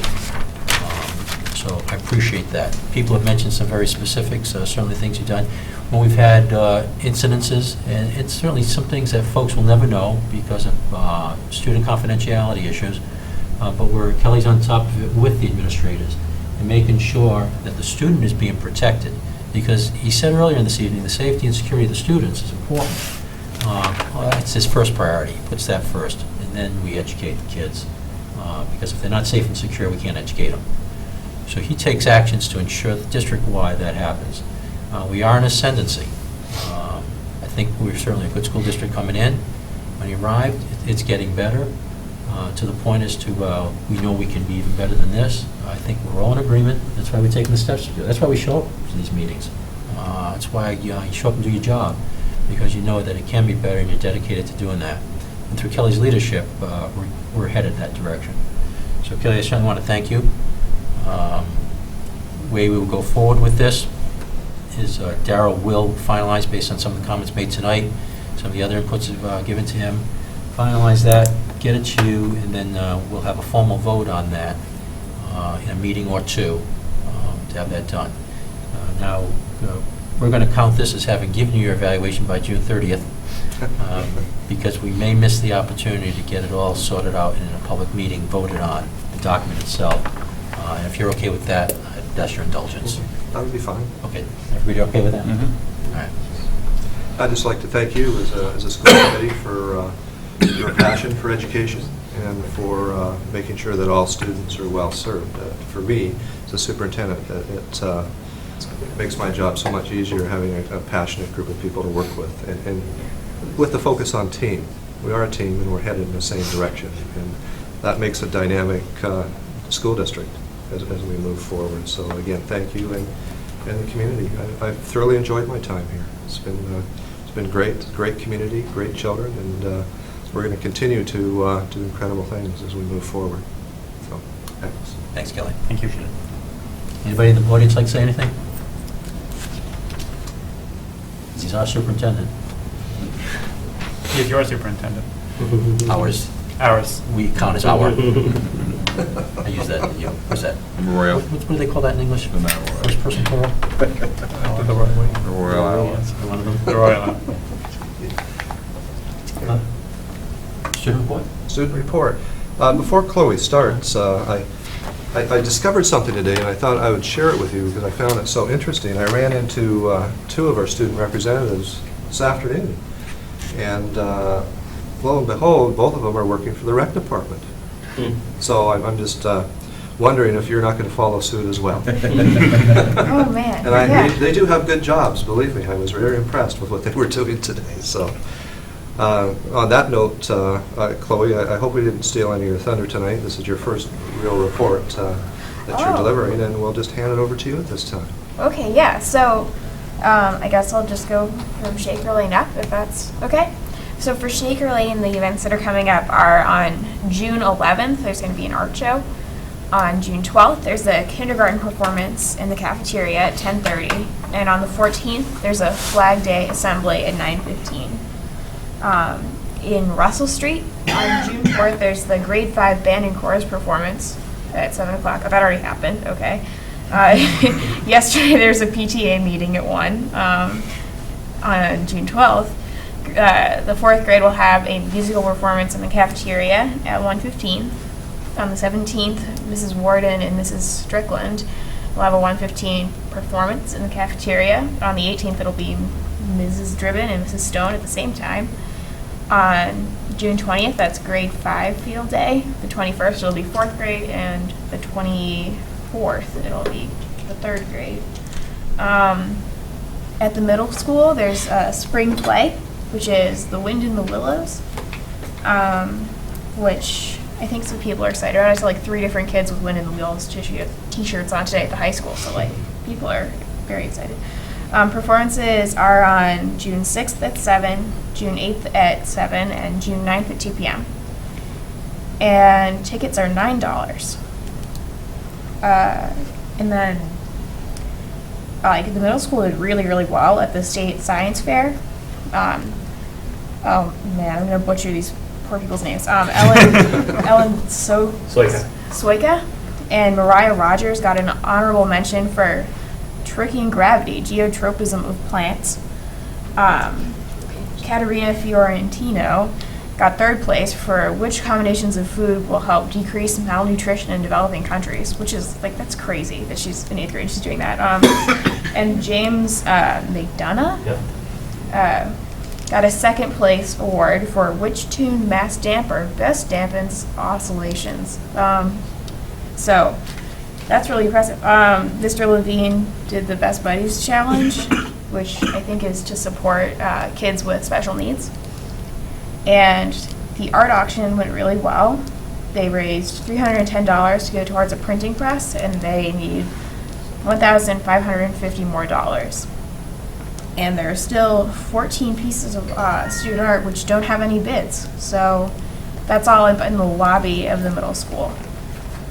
And the induction ceremony for the National Junior Honor Society is Monday, June 10th at 7:30 in the Littleton Middle School cafeteria. And then for high school, so graduation is on Friday, and just a note about that is that since it's inside, each student has 6 tickets. I think there are like maybe a couple extra, so you could show up and try and go, but it might not work out. And a lot of the sports teams are doing really, really well. 4 girls from the track team are going to the state meet, Breck Recefa, Sarah Heitmeyer, Alana Johnson, and Caitlin Leonard. The softball team got to the quarterfinals. The baseball team and the boys lacrosse team also got to the finals. Some students from Littleton just graduated from Neshoba Tech, and other students are participating in the Littleton Community Television Club, which is really cool.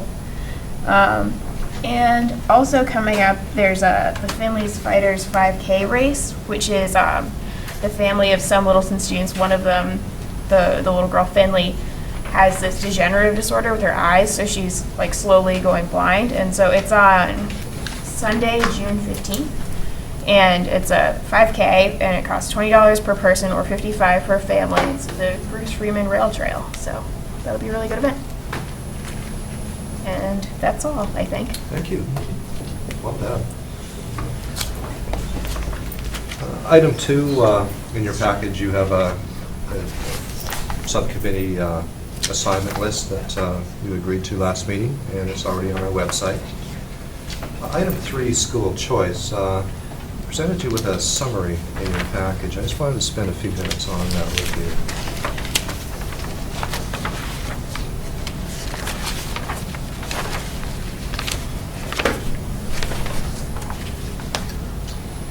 You can see how our choice in and choice out has changed from the 2009-2010 school year till now.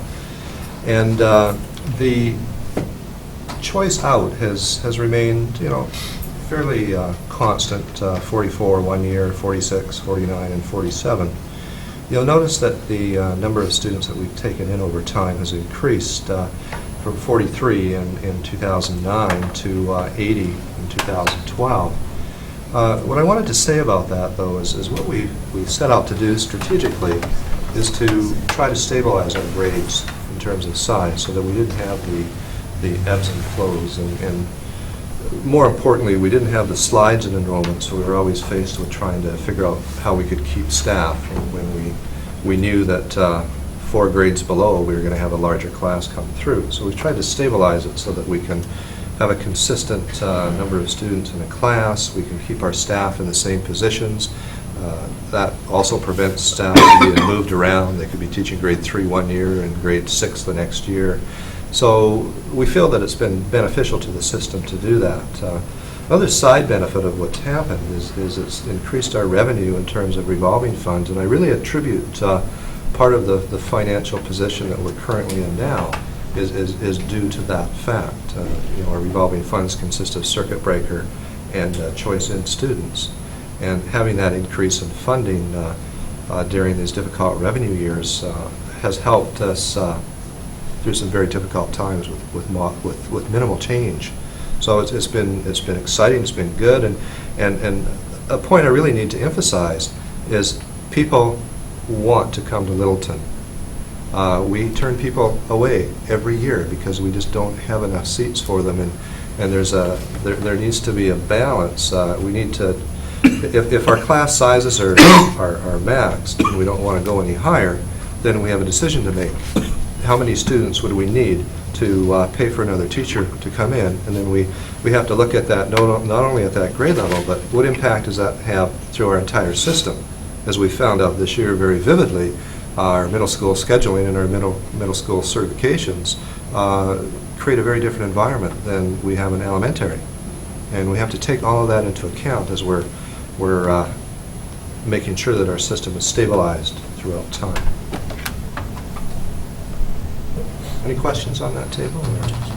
Yeah, I mean, it's pretty remarkable that we have such a huge, influx of students who are either coming in or, wanting to come into the district, especially over these 4 years. It's gone up almost 100%, 43 in 2009, 2010 to 80 now, 80, 2012, 2013.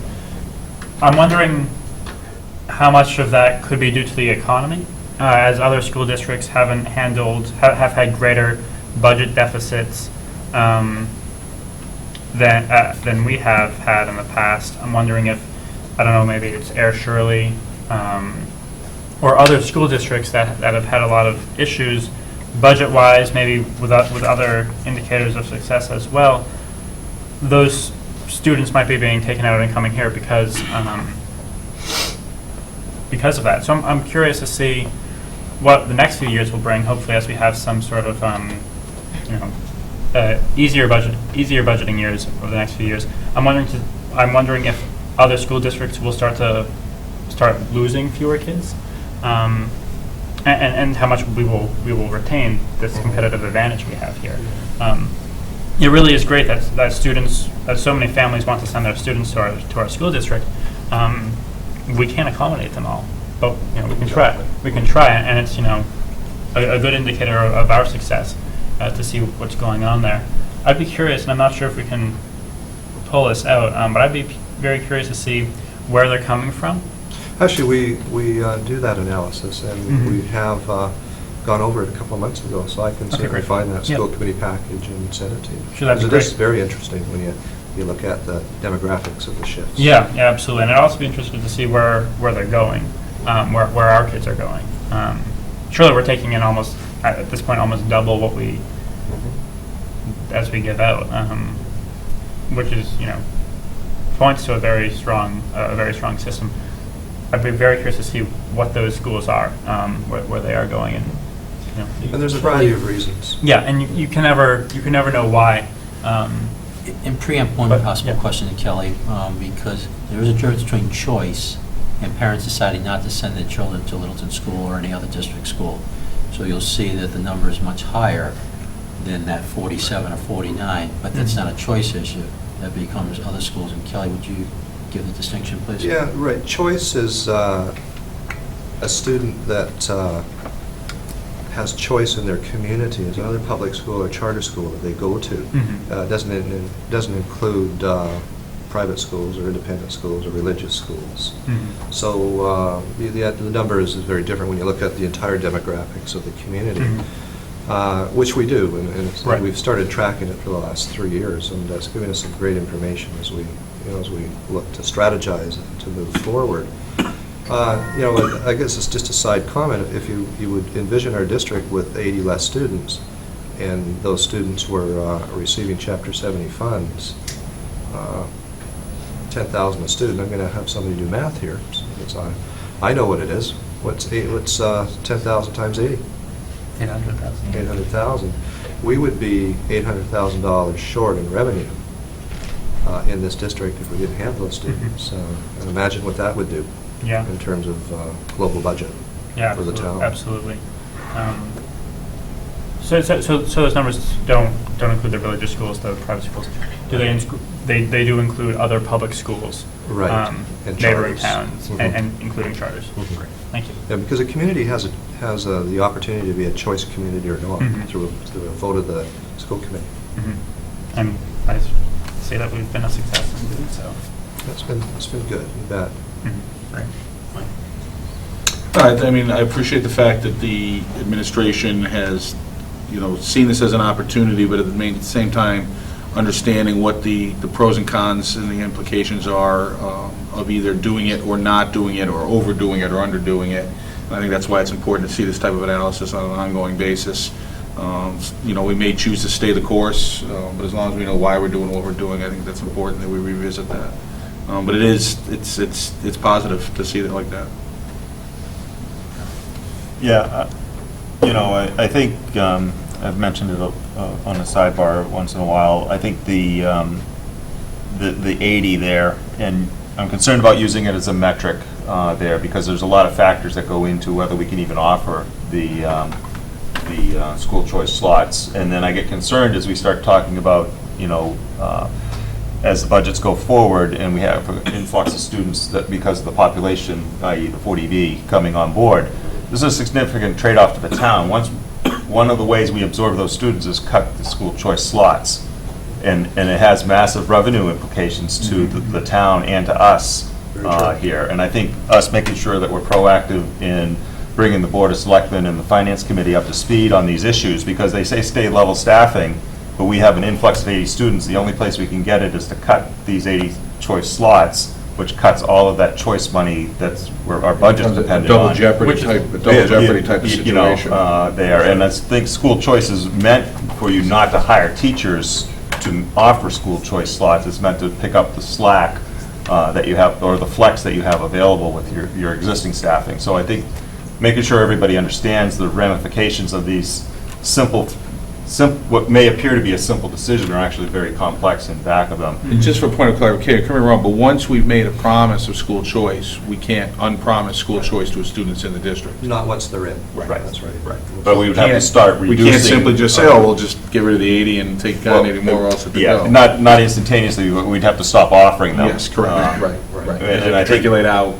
yeah, and then the financial implications back to the town are going to be much more significant at that point there. The students who choice into our district will have a much greater budgetary impact in the positive direction. So if we do have to, if it comes to reducing the number of students we take in, because of the 40B, we're going to see two things happen to the budget. We'll lose that choice in funding, and we will also have presumably less of a tax base with which we can, with the 40B coming in, those students who will come in will presumably carry less of that financial room for the school. It's not necessarily a lower tax base, it's a higher demand of what's there. Because certainly, everybody's assuming that the point will increase the tax base of the town. 40B will increase tax base of the town. It's whether or not that tax base accelerates at enough rate as to the cost of the town. So it's the cost revenue trade-off. It's not a reduced tax base. Paul, if you don't mind me interjecting one other comment there. As we found, I think 2 years ago, or a year and a half ago, because of the growth rates of Littleton, our Chapter 70 money was actually curbed there. So in a way, we get penalized for our growth because I think in one report, we were the fastest growing community in Massachusetts. And growth is a factor that can have a negative detriment to our Chapter 70 funds. Yet again. So it's a interesting world. And that's why I do enjoy the conversation we have each year when we do vote on the number of slots to open up in each class, because we can take that in. The 40B certainly it looms closer and closer to us now. That's why we've asked Chuck to do some more analysis now as to what we may think the impact is, not the impact of the number of students, and then that's going to determine what impact that may exist. So certainly that, your point, Darrell, as far as make sure that the FinCom, Board of Selectmen, and the community at large understands that when we say something like level staffing, that's not going to quite work all that well if we end up with more students. Irrespective of choice, we have an influx of students and an increase in each of the grade levels, or some sine wave in there. These things will have to be dealt with. We keep them apprised, yes. Yeah. No. All right, do we want to say anything else on school choice? Press on, please. A quick question to clarify that, because I know you did do a report on this not that long ago about what grades those students were actually in that are coming in. I know it's not included here. That information is pretty relevant because as they matriculate out, especially because we're seeing a rise in the number of students per grade in the lower grades, and so obviously there probably aren't the same school choice. Not a huge rise, I'm just saying that right now, you know, the class of 2013 is what, 95 or 98 Right. students versus, you know, most of the classes following it are over, you know, more like average 120, correct? I'd caution you there because at the 8th grade level, in fact, even going into middle school, that begins to dwindle a little bit. And because a lot of those non-choice schools we were talking about earlier, private education, whether it's Lawrence Academy, Notre Dame, you know, pick a school, for whatever reason parent child decides to do that, it's the high school that sees the greatest reduction. So you're but saying, average- but that information I think is helpful for, And a notional number to use across the years, it seems somewhere about 95 graduating class. I mean, because we've seen, what, 78, that wasn't too many years back, was it? We had a very small class, 105 maybe a couple years ago. 110, No. yeah, Because we understand there's going to be peaks and troughs. well, right, So but notionally speaking- I assume then that means those are typically the grades that you would open up the school choice. Exactly. You know, so that it evens out, like you were saying. Right, but the comment that we had when we talked about it is that the likelihood of a student choicing into the high school is much less than choicing into elementary or even middle school. Very Because the point in their life that they are, so. Right, and is the likelihood, have you seen any trend where if the student choices in, do they stay through graduation, or do they have the same amount of possibility of going somewhere to, say, the That's a- technical high school or somewhere else? That's an excellent question. And we found that we have a very, very high retention rate of the students that choice. Right. Well, and again, that's good to be aware of, to help make the decision about how, you know, how many slots and how about grade levels. But it's interesting, this year's graduating class is not huge, and yet 14 of those students are choice-in students. So you would imagine what our high school would have looked like without those 14 students and the other students that we have in that high school. It would be far more difficult to retain the programming that we have. Right, and there must be some trends, that you must see trends about when we have those transition years where some students go to, say, Parker or the technical high school or things like that. There must be a pretty, It's pretty consistent. Right, The 5, exactly, 6, that's- 7, it's actually- exactly. I think it's not as high a number as people actually seem to think it is either. right, but just being aware of that to help make May those 9th decisions. packet had, May 9th. the May 9th packet had, Is that the one? Okay. Yeah. Because I remember there was a report recently yeah. on that. Okay. Kelly? All right. Item 4, 2013 graduation class, selection of post-secondary schools. We have a picture that we wanted to put on the screen tonight with our graduates wearing their T-shirts of the colleges that they're going to, which was really powerful. And you can see from the enclosed, or the packet, that we have a number of students going to a variety of universities, which is really interesting. I mean, we're very fortunate in Massachusetts to have the selection that we do. Having said that, though, we have a lot of students are going to colleges out of state. And, but when you look at it, a total of 56 colleges that our students are going to, with 96, 97 students, which is interesting. A lot of them stay within the New England states, which I found was you know, interesting demographics. As you go north from Massachusetts and the top of Massachusetts, you find that sometimes the demographics change, and we have a number of kids going to Dalhousie or U of T in Canada, and it's just interesting. We don't see as much of that trend here. I know we have a few students that have graduated from Dalhousie and Littleton, and we probably have 6 students or so enrolled either at the University in Montreal or U of T or one of the universities in Toronto, McGill. So this year, we didn't see any of that migration. UT, that's the Longhorns, right, Texas? Toronto. Texas is the other UT. The other. But, you know, it's really interesting to note, and part of the reason for some of the flow was the change in the value of the dollar. and the tuition costs of Canadian universities. When that dollar swung around the other way, I remember 8 years ago, there was almost a 30% exchange rate coming from Canada to the United States. And so the attraction to the universities wasn't as great back then because of that exchange rate. But when it narrowed, there was an interesting movement up toward the north, so to speak. So great demographics. Very proud of when I see the universities that are represented here that our students have chosen to go to. Very good schools. And one of the numbers shared with us last week, 39% science and technical. Right. That's a good trend, too. We certainly want to offer it so that the students can go whichever direction they want. But by exposing them to that STEM, now they have an option that wasn't too many years back. We weren't presenting that to the students, so that option really wasn't there for them. So that's excellent. Next item on the agenda, we prepared a summary of professional development activities this year, and I'm going to ask Dr. Jamian to come up and help me present that, if you would mind.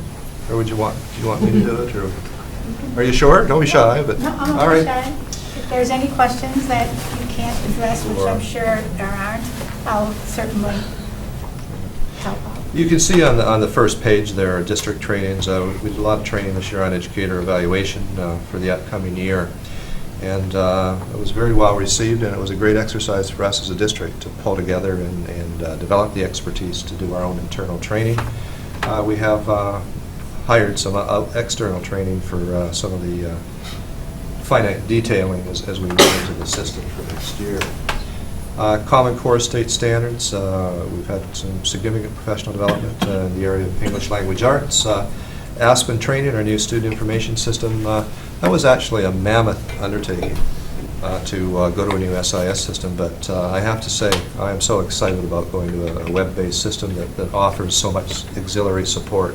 We're going to be able to do incredible things with this SIS system as we move forward. But it did take a considerable amount of training, a lot of data transfer to get up and running. We're already running it, believe it or not. We started at the end of March, and we're ready to hit the ground running in September, so it's exciting. Littleton High School, specific to Littleton High School, NEAS committee work that was extensive for the last 2 years. It was nice to have the committee come through and do an evaluation of the high school. Atlas, web-based mapping, that has made a tremendous difference in our district. It will continue to make a tremendous difference because teachers can go in and they can see the curriculi in the different grades. And so if they're teaching grade 6 math, they can take a look at the grade 4 math curriculum guide. It's at their fingertips, and they can see the progression of development throughout time. And if they want to look ahead into grade 8 or grade 9, it's just at their fingertips. So this definitely is going to make a difference, in my opinion, in terms of student learning. And you know, it sounds easy, but we had to agree on a template for curriculum mapping and a philosophy in developing curriculi, and then we had to get everybody to fall into that box to make sure that we're comparing apples to apples as we were developing the template for the entire district. So a lot of great work there, and it will continue in the future because they're really green prints, not blueprints, in terms of what a curriculum is. The difference is a blueprint is like a house plan. It's finite, fixed. Green print is ever-changing. Littleton Middle School, again, Atlas mapping, instructional technology. A lot of technology instruction at the middle school this year, and also work on second step. We've been witness to the homework presentation this evening. But our teachers at our middle school have embarked upon BYOD, and they're using technology virtually every day in the classroom. It's going well, and our teachers are becoming experts in various uses of hardware and software. Russell Street, again, Atlas mapping, instructional technology. Remember, we have the electronic whiteboards at Russell Street that were put in a couple of years ago. We continue to maximize their use within the classrooms. We are experimenting with iPad use at that school also, and intend on moving into Chromebooks next year as we forge ahead. So again, lots of changes in that area also. Literacy instruction to engage all learners. All staff have been involved in that, both at Shaker Lane and Russell Street. There's been great in-services and have had a pronounced difference in terms of what's happening in those classrooms. Shaker Lane benchmark assessments, and we already spent some time earlier this evening talking about iPad use within the various classrooms. We go on to the next page. The LEA contract, Littleton Education Association's contract, has a clause in there that allows up to $2,000 per year to be used for graduate coursework. And what we did when we negotiated the contract, there are many different ways to learn, and you don't have to go to university in class to get something valuable. There are a lot of workshops and seminars that are actually much cheaper, and you can get the best in the world at these seminars for a third of the cost. So we needed to broaden our horizons in terms of how we offer professional development in our district. So we reworked the contract, and they can use up to $1,000 a year to go to seminars and conferences, etc. We've embraced the concept of webinars, which are very cost-effective within our district. I'd like to see them audio-visual rather than partially audio-visual, mostly audio. And that'll come with time. The technology's there, they just have to utilize it and move forward in that area. When you take a look at our graduate coursework this year, there's many different courses that our teachers were engaged in, which is great to see. And again, when I look at my principals, I would say that these courses have been impactful within the respective classrooms. And the other, what I would add is the paperwork for this coursework usually evolves with a conversation that the principals have with the staff member. And you see the diversity of courses, many times content specific. And we listed the professional association conferences in the different subject areas first. And now with this change in the contract, we have more and more of our faculty attending those, and the administrators support that. That's what I would add. Yeah, good point. We go on to the next page, still some more courses that our teachers have taken. Web2 for Education, a pretty powerful course. 21st Century for Learning. Criminal Mind and Behavior kind of stood out to me when I was looking at the list. I'm sure that must have been one of our guidance counselors or adjustment counselor that took that course. Maybe even a principal. It was us. Workshops, seminars, again, the list now from this point on has opened up to teachers in our district that they really weren't able to take the opportunity to go to them before because there was really no funding. So you can see first year of doing this, there's quite a number of conferences that our teachers were able to attend and proved to be very worthwhile in terms of creating differences in the classroom. I really want to emphasize that point. As we move forward, we need to ensure that professional development isn't what I call a one-shot professional development. And we need to put checks and balances in place that support people going on these conferences, but there also needs to be expectations in terms of what happens when they come back. I'm a firm believer in train-the-trainer model, and if we have a teacher that goes to a conference, we need to also set the tone and create the opportunity for these teachers to talk about what they've learned with fellow colleagues. And that seems to be a missing link in a lot of districts, and it's not in ours. It's becoming stronger because we realize the benefit of it, and as we move forward, our scheduled times are very cognizant of that need. So to me, that makes a tremendous difference. Teachers always have great intentions, but when they get back into the hustle and bustle of what they do every day, it can get lost very quickly unless there's a well-refined strategy so that it isn't lost. And you know, as we look at the new educator evaluation system, you know, we're going to have more formalized goal setting as part of the process, and those goals should be tied into professional development, which is going to really have a great linkage into what are you going to do when you take this class or take this seminar. How's that going to impact student learning? So again, as we move forward, we'll see greater tie-ins than we actually have now. Questions? Yeah, just one. No, I think this is great that, you know, we're taking advantage of the alternate ways of, you know, getting training into the professional staff there. One of the challenges I face, even with, in my business and with staff wanting to attend conferences, is the effectiveness of the conference.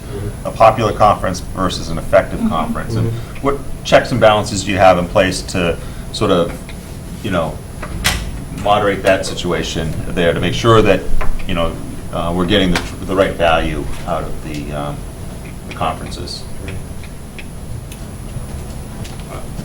I mean, I think there are a couple different ones. I think at the building level, a lot of times, if the trainer is happening, or if this year we conferenced as teams for the first time at the middle school, so the whole science team went out to the Blue Ribbon, or the whole social studies team went to the NELMS conference, and that was a strategic decision that we made at the middle school. So they came back, and the other thing that we sort of micromanaged a little bit, said, look, you can pick whatever you want, but minimally, we'd like you to pick one session together, so that at least the whole team in the content area can come back with some ideas. And then when they split out the rest of the day, they share as departments at those 6 to 8 department meetings that we run. So I think at the building level, you can really control it a little bit and understand that. And I think it's, you know, through Dr. Jamian's office and through conversations, and then ultimately through classroom walkthroughs. I know personally, I've seen 3 or 4 things already implemented that have come out of one of those conferences. So I can't speak to every conference, but I've seen it in action. You know, and unfortunately, there's been some very things done by various government agencies in the press recently that cause the taxpayers to wonder what conference dollars are being put towards. And I want to make sure that we assure back to our public that their monies are being put to good use. Yeah. That's a very good point. That's fair. Very good point. They didn't go to the IRS conference. I wasn't naming any particular organization. Strike that. I was going to give him a little dig, but you did it. But I will say, I mentioned conversations that the administrators have with staff members, and that's based on a certain level of trust and knowledge of what's out there. And I will emphasize that there are times when faculty and administration hear of courses that may not be as substantive as their colleagues or their administrators would hope that it is the case. And word travels informally, and people, as the superintendent pointed out, they have the best intentions, and they want to learn something, and they don't want to waste their dollar or the district's dollar. So I'm emphasizing the importance of those informal conversations. That applies, you know, questioning the value of a conference. That applies to conferences as much as it could be online courses or graduate courses. What we end up doing is what Dr. Branco emphasizes. There are times when we have a critical mass or a group of teachers attend certain types of conferences or conferences that certain organizations run. For example, the open response work in the middle school SIP. That grew out of 2, 3, 4, and then the district, you know, promoting faculty attendance at those conferences.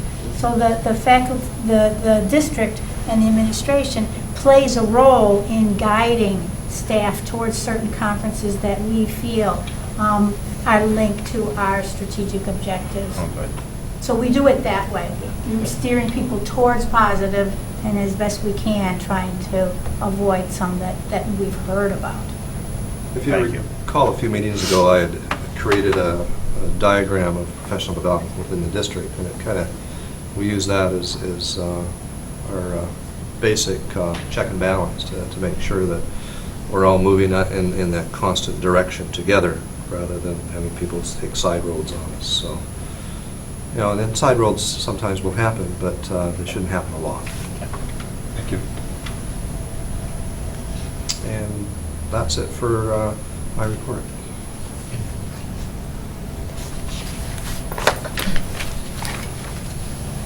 Thanks, Phil. Great. Interested citizens? Hey, Darryl, pass out the candy.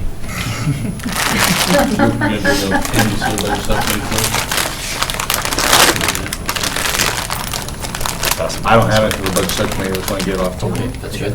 Chuck's not here from PNBC. PNBC. Oh, that's your PNBC. That's off the list. I'm just trying to get stuff off the list. No, you did really. good, you did excellent. Yeah. Pass them around that way. I was worried he was gonna jump on me.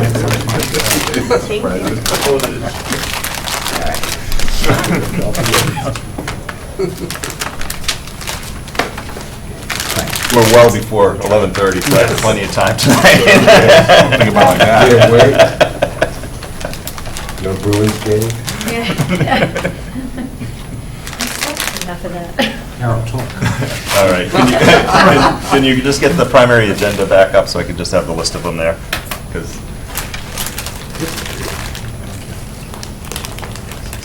easier here. All right. All right, so tonight, previous meeting, we were getting ready to do the second reading on the list of policies, F, H, and L. These ones here were mainly just minor administrative edits to ensure they're current with current wording, fix a couple of things. No change in intent or meaning of any of those policies there. So I, will propose, as we've done in the previous ones, not to physically read each of those policies there, but just request the committee's concurrence on that group of them. So there's two policies that we're going to recommend to rescind. FAE, Facility Development Goals. It didn't really say anything there, and likewise, Facilities Planning had language that said we would appoint somebody to the PMBC, but that's not really our prerogative to say we're going to appoint to that board. It's us to be invited to that board, and that's already dictated by other legislation, so we're just pulling that out there on it. So what I'd like to do is sort of take care of those two groups of policies with two motions. First one to accept as second reading, and then to rescind those two other policies, and then I'll touch on the last three. So you have a second reading to rescind those two, motion to rescind them? Make a motion to rescind policies FAE and FB. A second? Second. Okay, we got a motion made, second. Any more discussion? All in favor? Aye. Aye. Opposed? Unanimous. Thank you. I make a motion that we accept as a second reading policies FA, FBF, FCB, HA, HB, HF, LA, LB, and LDA. Is there a second? Second. Okay, motion made, seconded to accept, as mentioned, those policies. Any other discussion? All in favor? Aye. Opposed? Unanimous. Thank you very much. The next three policies I have as first reading, we've technically already taken care of interrogations and searches through the earlier discussion there, so I won't bother touching on that one again. Presenting tonight for the first reading a new policy for the district, one that I've discussed with the superintendent during several of our meetings, is education philosophy, policy AD. In going through all of our policies, we actually had almost no statements as to what the educational philosophy of the town of Littleton was. We had we still have a boilerplate policy IA that I'm going to eventually recommend to rescind, and in its place really be using this one here. This is also motivated by the, I think we're getting ready to do the 5-year district plan over the summer here, and in terms of trying to set some, having some flow down position there for them to base part of their refinements and recommendations to the committee over the summer, thought it would be important for us to at least get a framework of an educational philosophy policy in place there. This policy is a local policy. It's based primarily on the district's missions, values, visions, and belief statements there that over the last 2 summer sessions we've worked to refine there and actually served as part of the NEASC evaluation process there. So what I'm recommending tonight for first reading is that we take a look at this and get a framework of the educational philosophy in, and then as they, over the summer, as they start the district update for the strategic plan, we can then have a framework in place for it. And sort of entertain any thoughts or discussions on that. Recognize that this one the committee may want to review it a little bit more than we've reviewed some of the other policies, but I wanted to get something in place, or at least up for discussion for folks. Any comments? Mike? No, I mean, I appreciate the fact, I mean, that we need some time to look at this one and think about how we want to go about it. I like the idea of starting it in the policies and driving it down all the way through instead of just kind of starting in the middle of the whole framework under which we operate. So I think it's worthwhile. Quick perusal of it leads me to believe it's encompassing and probably quite worthwhile. I doubt I would have any material changes to it, but take a look at it. I'm in the same boat.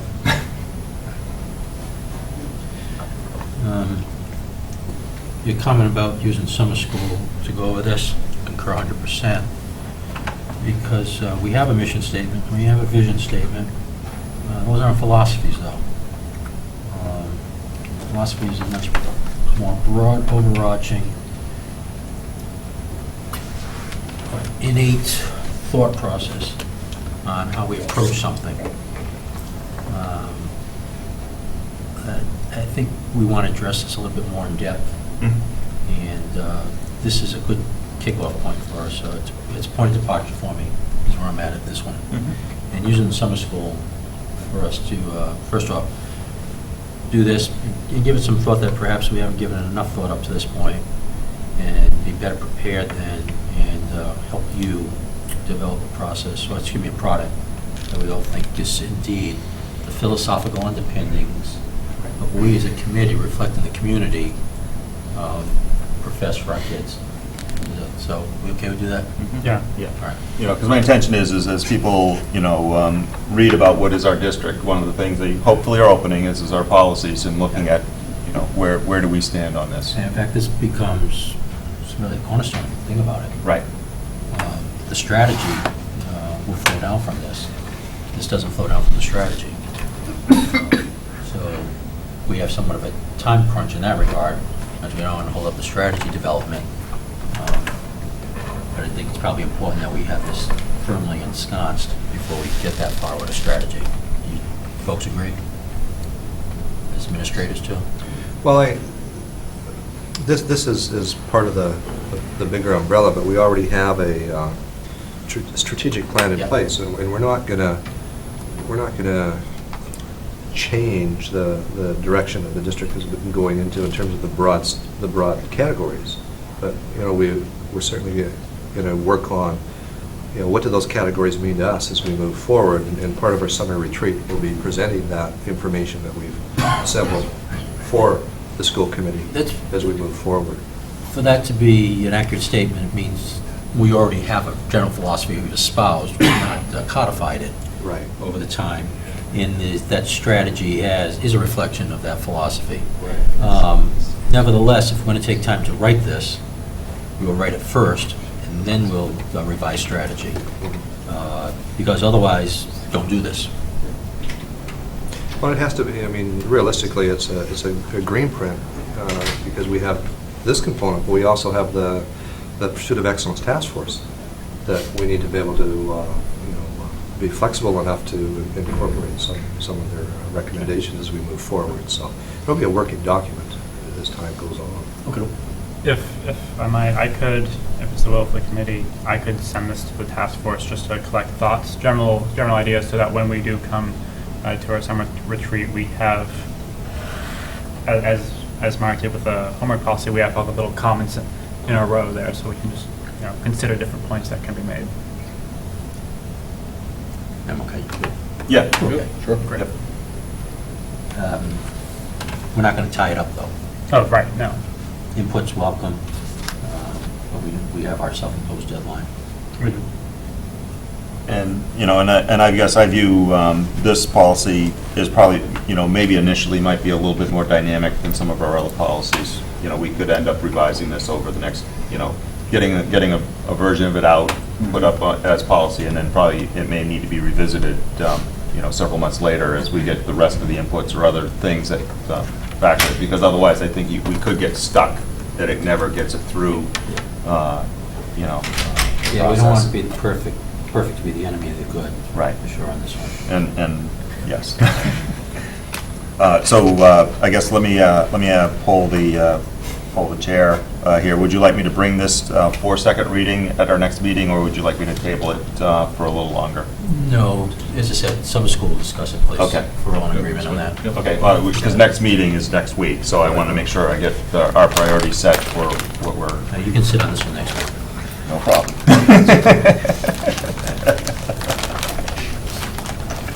That's how much homework I'm signing up for. Okay, and then the last one that I bring for first reading is policy JKAA, physical restraint of students.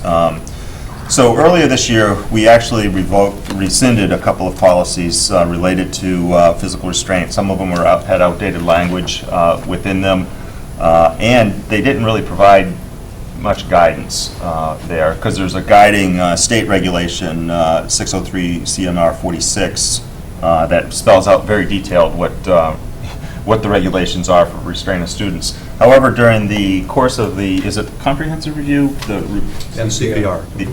There's a specific question about whether we have a district policy for restraint, which is, so unfortunately, I'm bringing this policy back here so that we can make sure that we're compliant with the regulation. It's interesting, Mass General Law nor the DESE CMR requires us to have a policy. They require us to follow their procedure specifically.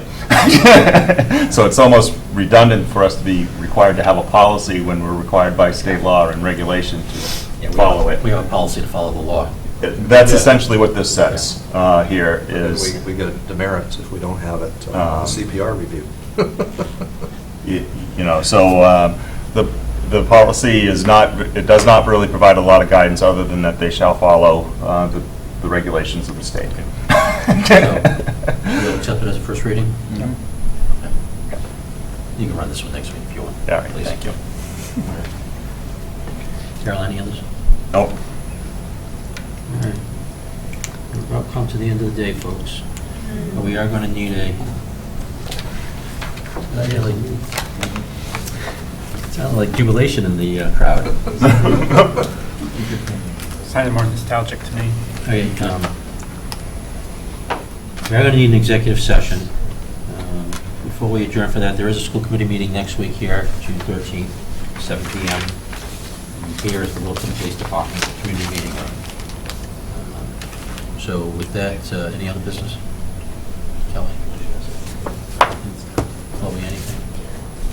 Well, the one next week is going to be the last one until the fall, right? Excluding the summer? Yes. Okay. Thank you. Yeah. So, All right, take a motion. I make a motion that we adjourn from open session into executive session with no intention to return to open session for the purposes of discussing contract negotiation strategy. Second. Motion made and seconded to adjourn into executive session with no intention to reemerge into open session. Roll call vote. Alex? Aye. Mike? Aye. Carol? Aye. DJ, aye. 4 ayes, no nays. Thank you. Thanks, folks. Appreciate it.